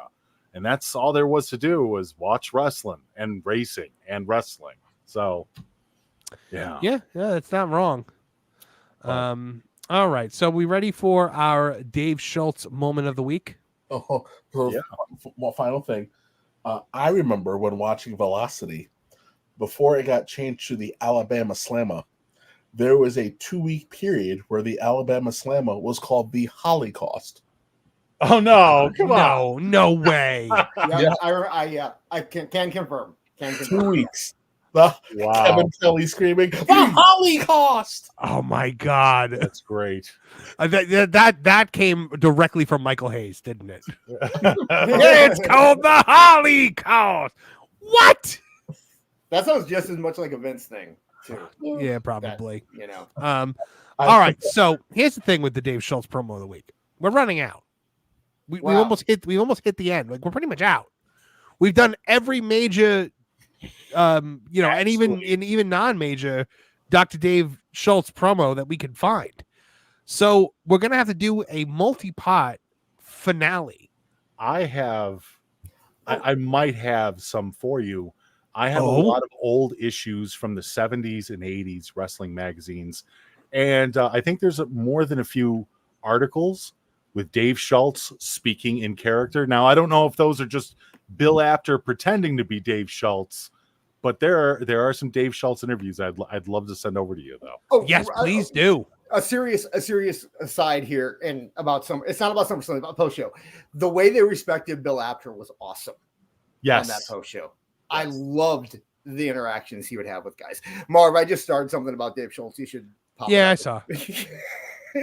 I mean, has anybody ever talked down to Bill Apter and been respected in any way? Because Bill Apter is probably the golden child of quote unquote wrestling journalism, just because he's always been there. He's always been there. He's he's a nice guy. I've had the opportunity to work a couple of shows with him. He is just a brilliant, calm, nice individual. He's just, I don't know. I don't understand how, you come from the world of guys like Bill Apter, who are just everybody's friend, and then work into the days of Dave Meltzer, who is everybody's enemy. So. Yeah. Well, no, he's some people's friend. He's like maybe 4 or 5 people's friend. Those people are MJF, the Young Bucks, Kenny Omega, Chris Jericho, and Will Ospreay. All right. So for now, unless Mish can unlock a new treasure trove for us, we are going to do a multi-part finale of Dave Schultz on the Morton Downey Jr. show. So we're gonna start the first part today. I don't know how long we get in. We have to do it in like 5 minute spurts here, or 10 minutes. I don't know, because it's like a 40-minute video. So we're gonna start it. Yes, Kevin. Before you start, does anybody have the technology to, after we watch our final Dave Schultz promo, put the regeneration effect and have him regenerate into New Jack? Oh, you know what's funny is that I don't want to go. I just watched a video where Devon called New Jack the Black David Schultz. So.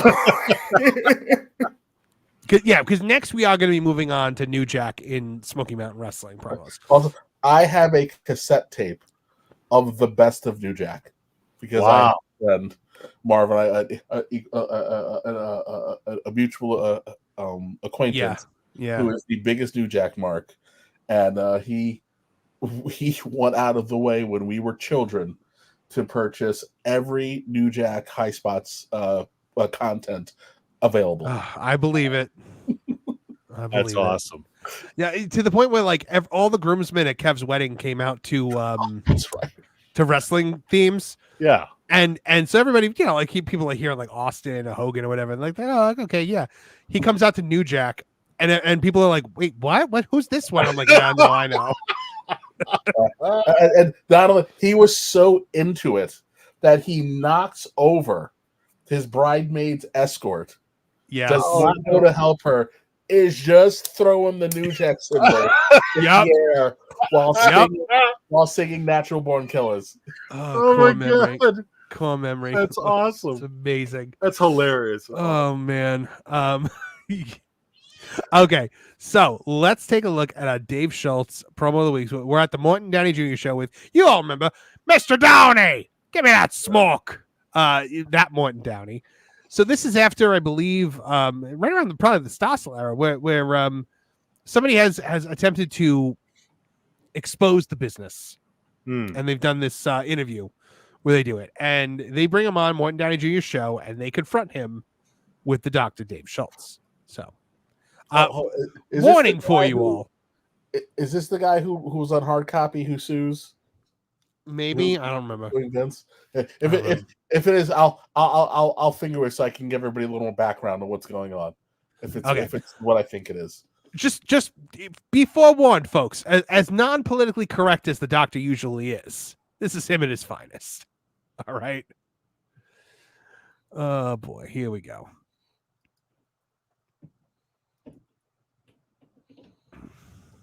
Now I want to hear from you. Go. Okay. First thing, you got a real diamond? Yes, it's real. I don't wear nothing fake. Nothing about the Doctor's fake. Get that straight. Right here. Right. Wow, feeding right in. Do you think they worked that line out beforehand? Like, is the diamond fake? Maybe. Ain't nothing fake. It's all real. Right up front. I'm not fake. Go ahead, Nothing pal. about Tell me me what you're fake. gonna My tell me. diamonds are not fake. Tell me I'm what for you're real. going to tell me. Hey, this guy here, Wilson. First thing, I never heard of you. Never heard your name before you went on some news show and come out saying that wrestling is fake and all. All right, so this is the guy that apparently tried to expose the business. So all this and that somebody wanted to make love to you or some man or something. Well, see, I've never had that problem. You say it goes on everywhere. I've never had that problem with a man. Man never come up and ask me nothing because I had plenty of women. all right, so one of the things this guy said in his hard copy or whatever interview was that male promoters were like propositioning him, and he's like, "No one ever asked me." Wow. That's the first thing Schultz said, is that clearly this didn't happen because nobody ever asked him. Right. Of course. Oh my God. All right. Because I always had all these women around. You must not have had no women around you. You sure you were in a wrestling promotion? Oh God. Women. Now, I've been in wrestling 15 years. No promoter ever made love to me or tried to make love to me or asked me for sexual favors. I think you're a liar. I think you're a liar and you won't publish. I'm sorry. But the idea of like a oh my boy, like of like a what's his name? Jim Barnett, like Jim Barnett trying to like make love to Dr. D. Dave Schultz, like I don't think oh God, dude. have a seat. What the hell are you doing? I'm just gonna talk like Paul Lynde because it's easier to do it. Look at my ascot, Dave. Have a seat. I can get you a Did you just say lick my ascot? Look at my ascot. This isn't that kind of show. We're trying to not get demonetized. My neck scarf, like Fred from Scooby-Doo. Or the Kingpin. Or the Kingpin, that's right. Classic 70s gays love their ascots. Just ask Liberace. Publicity. That's all you want. I don't think you can play football. I don't think you can wrestle. I don't even think you should be out here. I think you're just somebody that wanted to come up here and say, I'm a professional wrestler. There's 1,000 people out here, 100,000 people who want to get in the limelight. Okay, hold on. Pro wrestler / bounty hunter. So we know when this is taking place. Yeah. Now he's already out of the wrestling business at this point. He's still defending it. Yeah, this is 89. Okay, so he's way out. He's out for years at this point. I was 8 years old when I was watching this. I was not allowed to watch this show. I wonder why. But it came on after Freddy's Nightmares. So every once in a while I was able to sneak one in. Oh my goodness. And you say you come out and say, first thing I want to know, what gives you the right to even be out here? Have you ever beat anybody? Have you ever go ahead, beat answer. I don't even know. Answer, man. But this guy is like, they've literally got Schultz and Dr. D on these pulpits, and they're just screaming at him. Answer him. Well, they got him in the position of power. Yeah. I mean, anytime somebody's standing over you, they're in the power position. Mhm. This guy is going to get fleeced. Like, that's the whole. Oh. He is in the piranha tank. And there's only 2 piranhas, but they just happen to be XXX. They just happen to be the biggest piranhas ever. It gets worse for him because we're not going to time to see. But Thunderbolt Patterson is sitting in the crowd, and eventually he will ask Patterson to get up, and the two of them just tag team destroying this man. Wow, it is a effing massacre. Oh, can I ask something? Yeah. Before we get too much further into this, is this guy's background legit? Was he an actual wrestler? He was an actual. He was like a do nothing, nothing indie guy. Yeah, he's around. I wasn't sure if he was just probably a completely job guy, lying. right? Like I wasn't sure if he was just completely fabricating this whole story. I 100% believe that he was a job guy and some promoter tried to touch him. And I'm pretty sure he I think he's alleging. I'm trying to find the WrestleCrap wrote about this. I'm trying to find it. I think his story is that he's alleging that it was Jim Barnett. Can I just say also the WrestleCrap? I used to read that religiously. Oh yeah, like in the early 2000s, and then one day when podcasts started coming around, they did a podcast, and I was like, oh, this is gonna be great. Yeah, I got 5 minutes in listening to Adi Reynolds do his gimmick, where he's like, woo! Yeah, I was like, oh no. Braxton. What was his name on radio that used to do that all the time?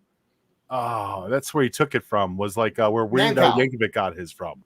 Oh no, yeah, Dr. Demento. Dr. Demento, yeah. Yeah. No, I love Blade Braxton though. He was a treasure, and I miss him greatly. Yeah. But now RD is a AEW shill. So Is he really? I'm not surprised by that. Yeah.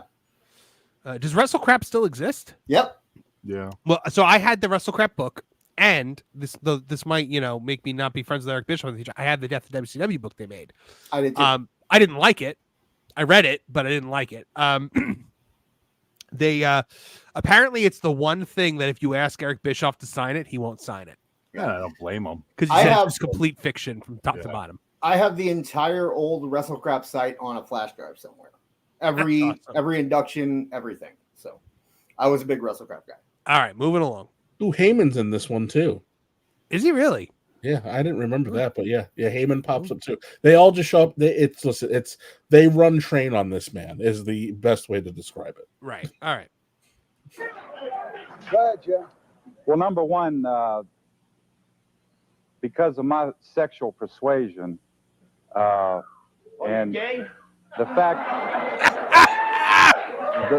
that I are you gay? It's 89. Everybody's gonna point and laugh at you. I need Judge Dr. D to come on at 1:00 in the afternoon on my local affiliate. Could you imagine? It'd be judge, jury, and executioner, Dr. D. Oh my God. Yeah. I didn't want to participate. I want to hear him start this again because he starts it and Schultz just immediately bum rushes him.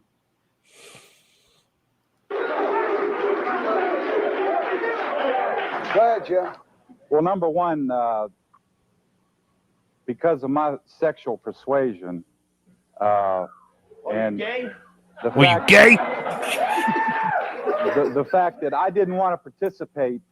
He's been in the business 15 years and that never happened to him. How come it happened to you? Hey, maybe he didn't like him. And he's not any the prettier promoter than didn't you like are. him.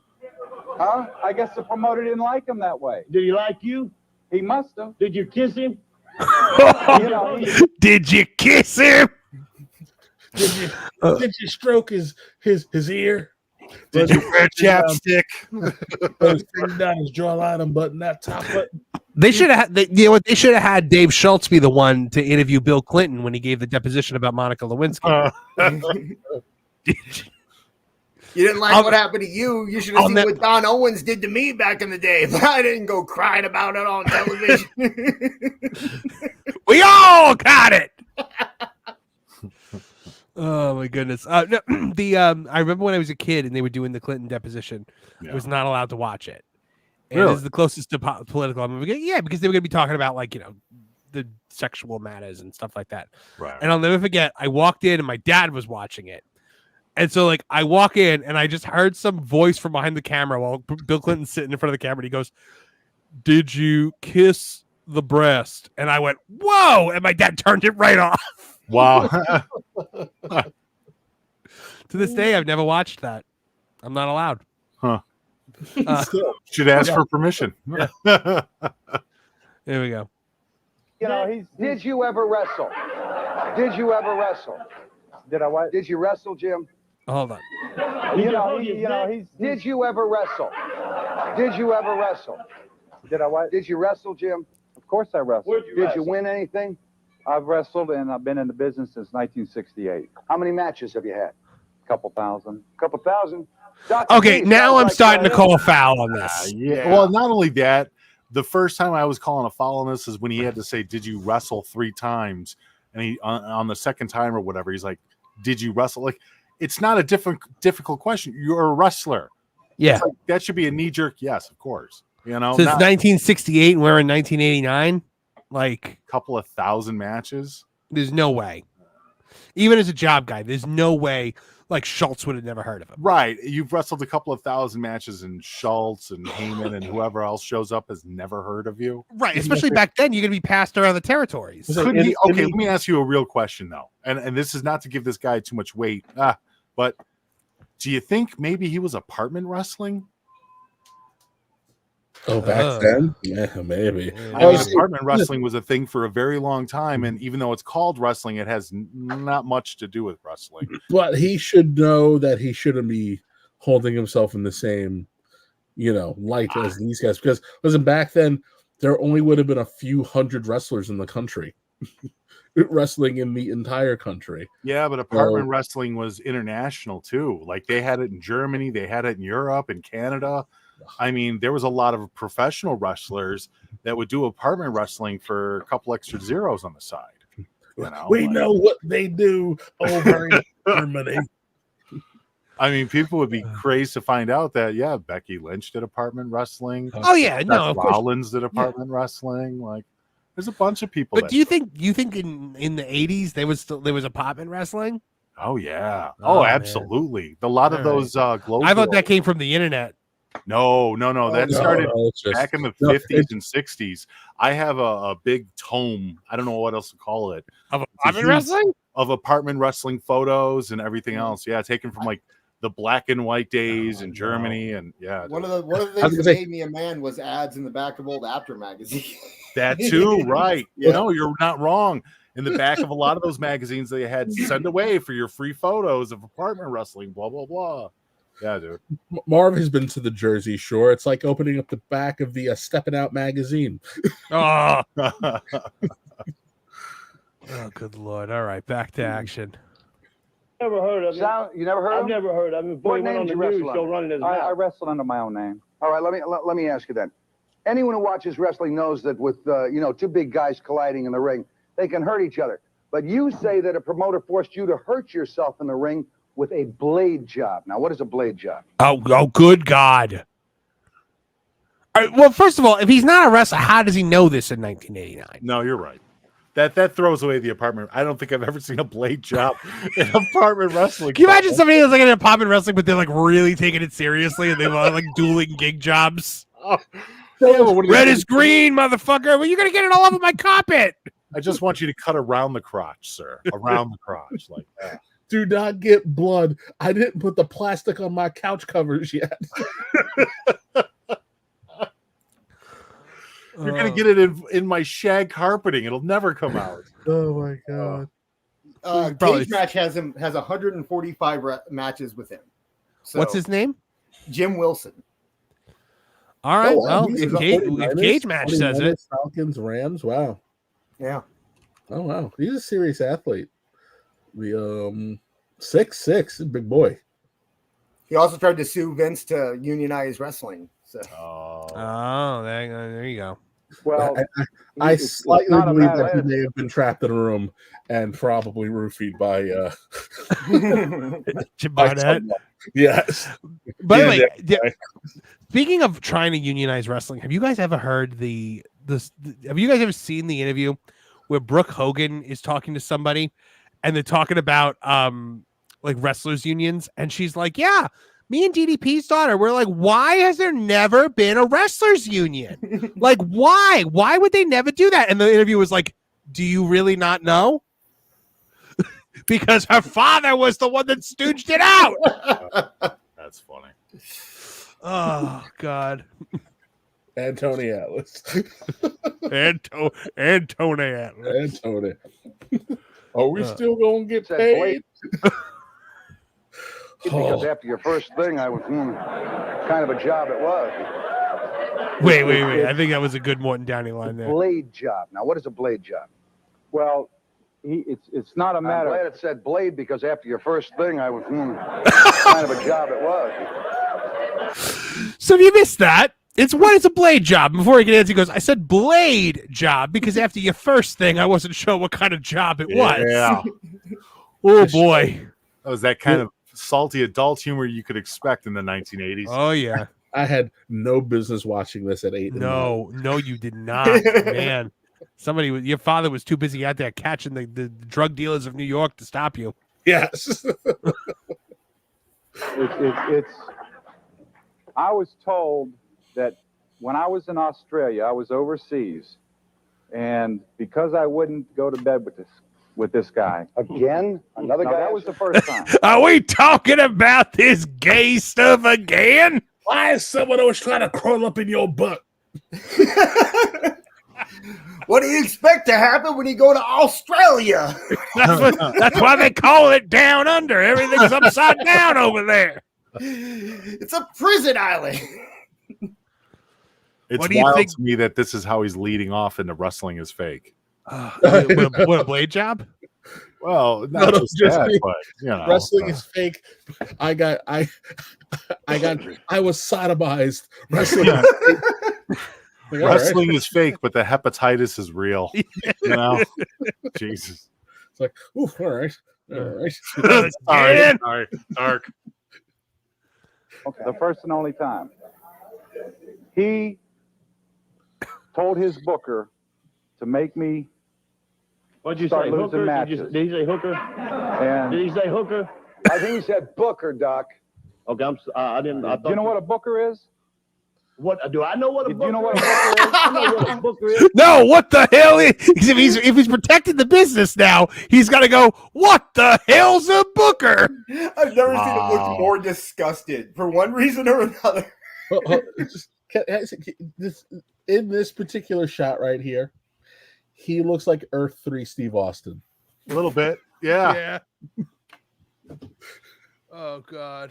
That is a great question to ask him, though, too, because if he understands what he can and can't say, then him asking him if he knows what a booker is really does kind of put him on the spot. It does. It was a good question to ask. That's a clapback, sir. It's a good clapback. We're in a funky spot because this is post Vince exposing everything. Right. Is it? Yeah. In 89? 89, no.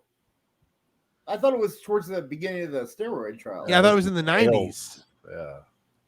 I don't know. I thought he did it earlier than that because it was really more about the steroid trial had helped, but it was about beating New York out of Vince got tired of giving New York the insane amount of taxes and money you need to run. For the athletic commission. Yeah, so it was about beating the athletic commission more than the steroid trial. The steroid trial he had to do it again publicly, but he had been beating that it's not real drum for a long time, which is why they wanted to kill him initially, other than he was putting everybody out of business. All right. I think he said booker, Doc. Okay, I didn't. I Do you know what a booker is? What do I know? What a Do booker you know what is? a booker is? I know what a booker is. I know what a fool is. I know what a liar is and a goof. And you're a liar and a goof. And I don't think you can wrestle. That was the greatest comeback to that of all. That was the greatest deflection. Yes. I know what a booker is. I know what a liar is. I know what a goof is. You're a liar and a goof. He is the one. Man, like he's sharp. He is as the a Quizarre tack. Cataract. Yes. He really is sharp. My goodness.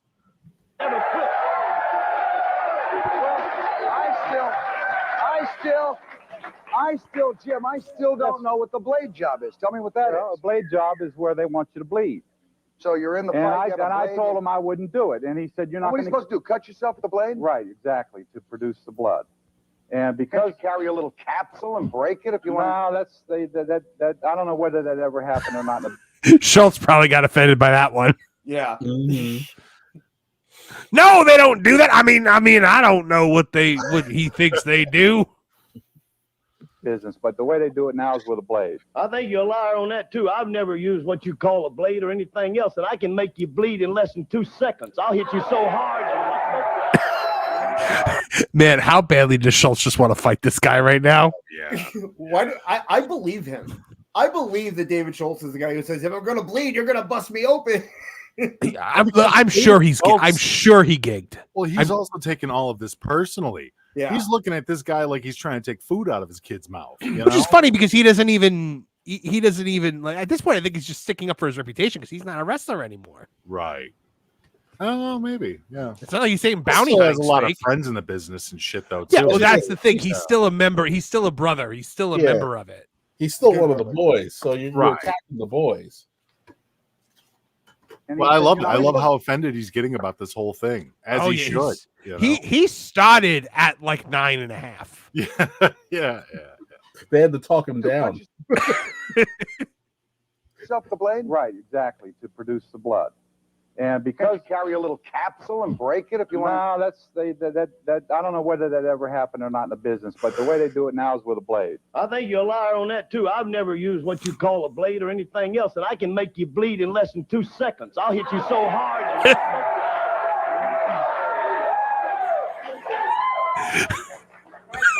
Dave, let me ask you a question. Doctor, you wrestled. Did you ever have the uncontrollable urge to carve yourself up or to cut yourself or to rip your mouth open, do anything? No. Did any I promoter never had ever to ask do you to do that? I never had to do that. No promoter ever asked you to do that? No promoter ever asked me Then to do why it. is Jim Wilson the only guy that this Okay, has he's ever the happened? only guy. No, there's another one too, a little goof by the name of... In my opinion, you and him probably made love together and come on the show and try to... Good Lord! Is that Eddie Mansfield? Is that I who he's talking about? he probably Eddie Mansfield, but he probably said like a dirty version of the name. Right. Yeah. Either that or they just weren't allowed to say Eddie Mansfield's name for a reason. But my God. By the way, every talk show should have Dave Schultz standing at a little like podium like this, just yelling at the guest that's being interviewed. I am Absolutely. genuinely surprised you don't have a David Schultz puppet yet. I'm like afraid to make one. David Schultz puppet is just gonna take Marvin out. Yeah, no, it would like come to life, I think, and or he'd get offended and like he could still kick my He's ass. a bounty hunter. He could find you. That's the Exactly. problem. I mean, those are fine people. This is funny, boy. No, I also really, really, really want to have him on the show, and I'm trying very hard. You want to So- put your hand up my butt? I don't know, boy. You and I's got problems. I don't care that I'm a puppet. No promoter ever did that to David Schultz. No puppeteer ever puppeteered me. The puppet just starts yelling at you when you try to put your hand up. It's gonna be like old Great. time. That's awesome. It pulls out a little puppet gun. And you're like, whoa! Where the hell did that even come from? I don't know. You made it. From the David Schultz puppet pocket. Yeah. No. I summoned it like my keyblade. You never will be a man. Your whole life is ruined, boy.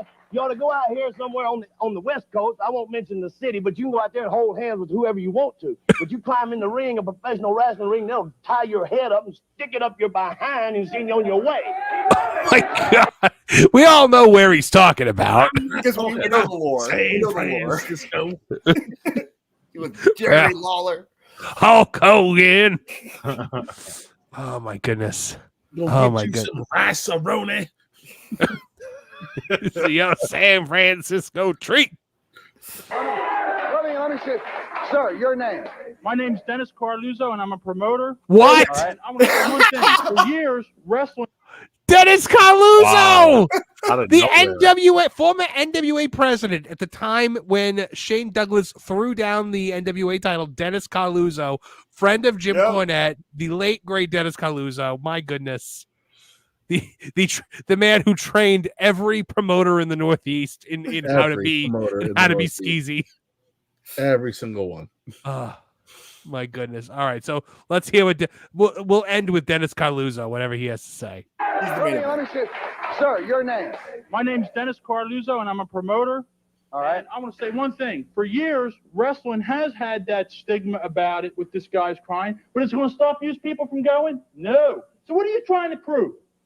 Here, another thing, let me explain something about this guy's background. You want to expose the business a little bit? Let's talk a term about you. You were nothing but a bottom of the card jobber. You had excuses for not making it in the NFL. You had excuses for not making it in pro wrestling. And you're going to have more excuses when this falls on your face. What are you trying to prove? You're coming out here going on circles, huh? Man, Dennis Carluzzo.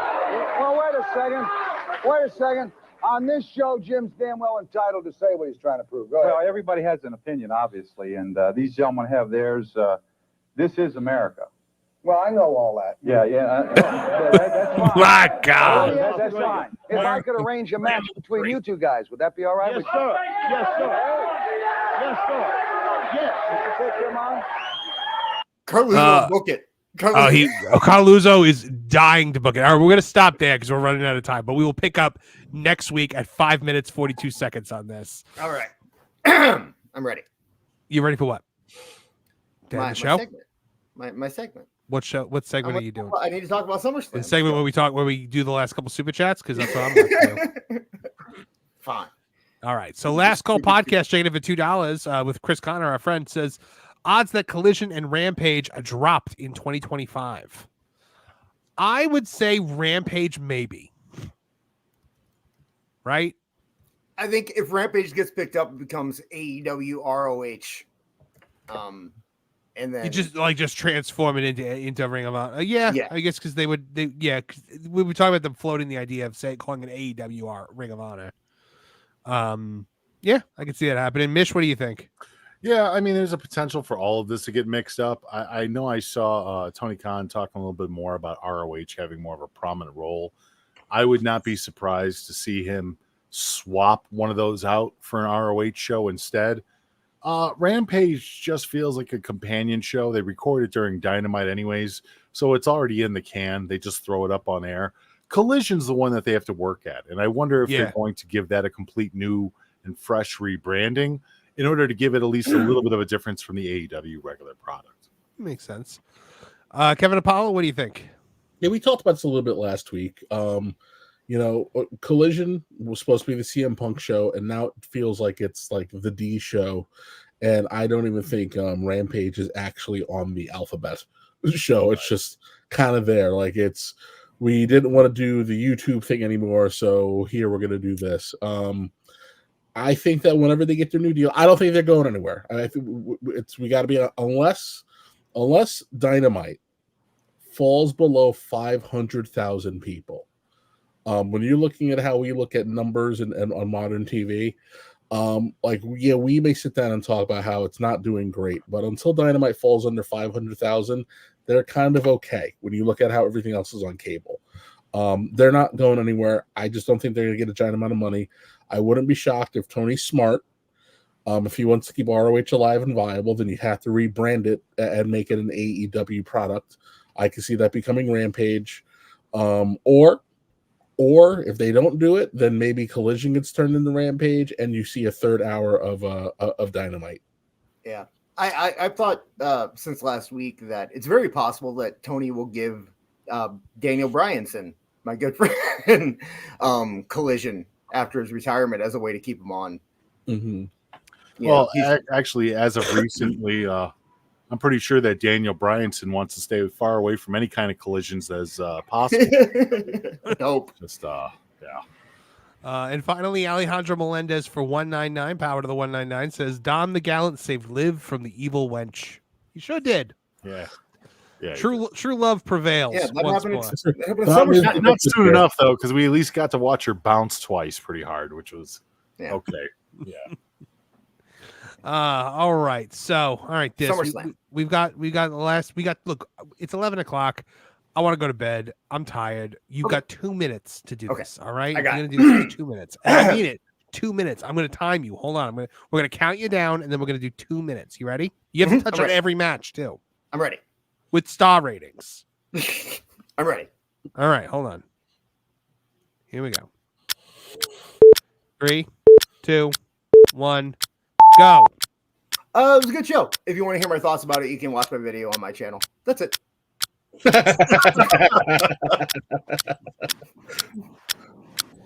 You What? son of a bitch. That wasn't even. That was. Wow. Wow. I thought we were going to have a real fun little segment there to end the show. And wow, that was. You really built that up just for a cheap plug for yourself. You are a worker, man. You may not have wrestled a day in your life, but you are a worker, my friend. I'm carny. What with you, man? You fell for the oldest trick in the book. All right. Well, Mish, thank you for joining us again this week. You know, you are always a treasure to have around.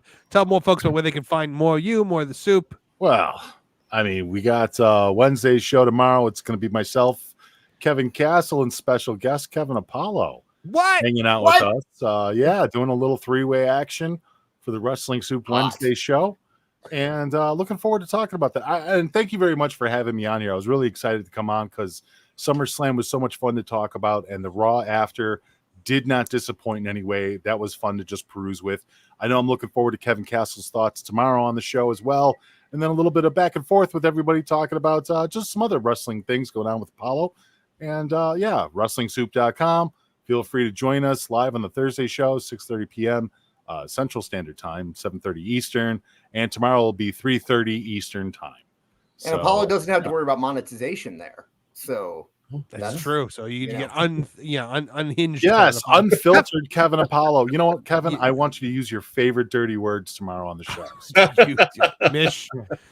Mish, I want you to talk to me after the show and just let me know how it went. Yeah. This is normally when we would wrestling days where I hardly cursed. There was a time in my life where I did not curse. You just being were around like these mutants and just slowly just suck the life out of you. And sometimes you just got to let out some 4-letter words to not want to commit murder. When I met you, you were like the nicest human being on the planet. No, you were the That's most. what the neighbor always says. You were the nicest boy. You were the most wholesome, like person I've ever like. When people would make like dirty jokes, you would look horrified. Like right. We were at like a county fair one time and we're like walking down the thing and he's like stopping and giving money to everybody. He's giving money to all the charities except for the Democratic Party. He moved right past them, but like he gave money to every single charity that we like saw. And then just one day I remember somebody said something. It must have been something at wrestling school because he came back and he was just like changed. And he became like, you know, like remember the show Dinosaur with the Not the Mama, Not the Mama? He was like the Mr. Richfield, the boss that you go to in the back, like he's just terrifying and massive. That's Kevin Apollo. That's what he turned into from these mutants. Normally this is where I would give you time to plug yourself, but you've already maneuvered yourself into plugging yourself. I have an announcement, real quick. We're doing a giveaway in the next couple weeks. Yes, we are. We are looking more into it. We are figuring out how it's going to exactly work. And then, did you want to announce what it's going to be, or do you want to wait? Yeah. If anybody played the old Extreme Warfare Revenge games back in the day, the booking sims from Adam Ryland, he works for a company called Grey Dog Software now, and they put out Total Extreme Warfare, which is a booking sim. They're on the 9th version of it, I believe, and it released this past Tuesday. We've got a couple keys, so we're going to see how we might keep one and do some streams with it and give away the other one, or we might give away both. We'll figure it out, but I would be happy to play those with you. If you guys ever want to do a multiplayer with that, count me in. Man, I'm all in. Fun. If you want to do that, that'd be fantastic. So yeah, we're gonna figure that out in the next couple weeks, and like I said earlier, the Discord, and Yep. So, Kevin Apollo, anything to plug other than your appearance on Wrestling Soup tomorrow? Yeah, I don't know. I'll see everybody tomorrow and again on Thursday. Other than that, I'm just enjoying my thick boy summer. We're gonna try to find a way to turn into thick boy year. Should be all day, every day, brother. Other than that, I am currently intermittent fasting and learning how to drink black coffee. It's brutal, but I do feel way more manly. I feel more just super manly. How long of a fast are you doing? When do you stop? What's your window? When do you stop eating? When do you start? I'm gonna see if I can do this for a month, And if I can get through the next 30 days, then I will do it for another month. No, I mean, like, what's your fasting window? Like, what time of day do you start? Like, you're not going to fast for a month. You're not Eric Bischoff. Yeah, 1 p.m. to 9 p.m. So I surrendered my food consumption time to be with you guys. Wow. Yeah, so that we're going to try that for a little bit. And then after that's done, I drop the unexpected bulk from my foot being broken earlier in the year. Then we'll revisit the how big can we get your arms challenge that we talked about a couple months ago. Also, it's funny you're doing that, and before we came out, I was tasting wedding cakes before we came out. Ooh. Yeah, it was time that we were tasting wedding cakes. They gave us like these platters to like taste the different cakes and the different like fillings, and I was like, what's stopping us from just like next month like saying we're getting married again and like getting more cakes for free? Absolutely. And she was like, well, I'd have to call the same lady. I said, well, what if I called her? And she was like, we could get more cake. And I was like, all right. So there might be kind of a cake grift going on in the Movie Monster household. But folks, what Kevin and Paul was talking about for Thursday, you want to join us over at Tooneytown TV for our live stream podcast over there on Thursday night at 8 p.m. Toonie Talk TV. This week is going to be a big one. We are going to be talking about Deadpool and Wolverine. We are going to be talking about Robert Downey Jr. returning to the MCU. We're going to be talking about Rings of Power. There's going to be so much to discuss. It's going to be me, Kevin, and a bunch of special guests that I know are probably going to be joining in from our friends over at That Park Place and Bounding Into Comics. Last time we had Spencer Bacouli on, editor-in-chief of Bounding Into Comics. We've had Lou Wasserman's Ghost, Martin Stone, Nolan Thunder. I mean, they all love to pop in. So you never know who is going to be popping in to Toonie Talk, the Toonie Talk TV Thursday nights at 8 p.m. Also, check out That Game Place. We have a stream tomorrow at around 3 p.m. Eastern Standard Time. Myself, Culture Casino, Jonas J. Campbell, and all the other fun folks over there. So check it out. That's a video game channel, That Game Place. I also have some new articles up on thatparkplace.com. Where I'm the theme park reporter, but I wrote one today about Kathleen Kennedy. Chris Gore, we were on the pro show earlier. Chris Gore from Full Threat dropped a bomb on us that Kathleen Kennedy wants to retire, but is waiting until she can get a big win to go out on, like she's George Costanza. So go check out that article over there on thatparkplace.com. And that's about it, guys. Anything else you all want to add? Any big closing words? No, I'm looking forward to where WWE develops. It seems like the storylines are all hitting right now. And I mean, I know that wrestling still is at a much smaller place as far as, ratings and people watching, but the product feels bigger than ever. And I'm kind of happy to shoot the shit with you guys about it. Obviously with Joe and John Draper and Kevin Castle. It's just a lot of fun to talk about wrestling these days as opposed to what it was 3 years ago. Oh, absolutely. Yeah. Absolutely. And before we leave, just big thank you to the veteran Jack Vaughn for coming in and having a great conversation with us earlier. Please check him out over on his social media and, everywhere where he's at. And a huge, huge thank you to producer of the show, the wise man, AEW Neckbeard, for putting that interview together, for booking Jack Vaughn for the show, for helping me put together all of the other interviews that we've got coming down the pipeline in the future. An invaluable asset to the show, an invaluable member of our family. We love you, AEW Neckbeard. Thank you for everything that you do. All right, folks, for all of us here at Tooneytown Wrestling, I'm Marvin the Movie Monster. Now get out of here!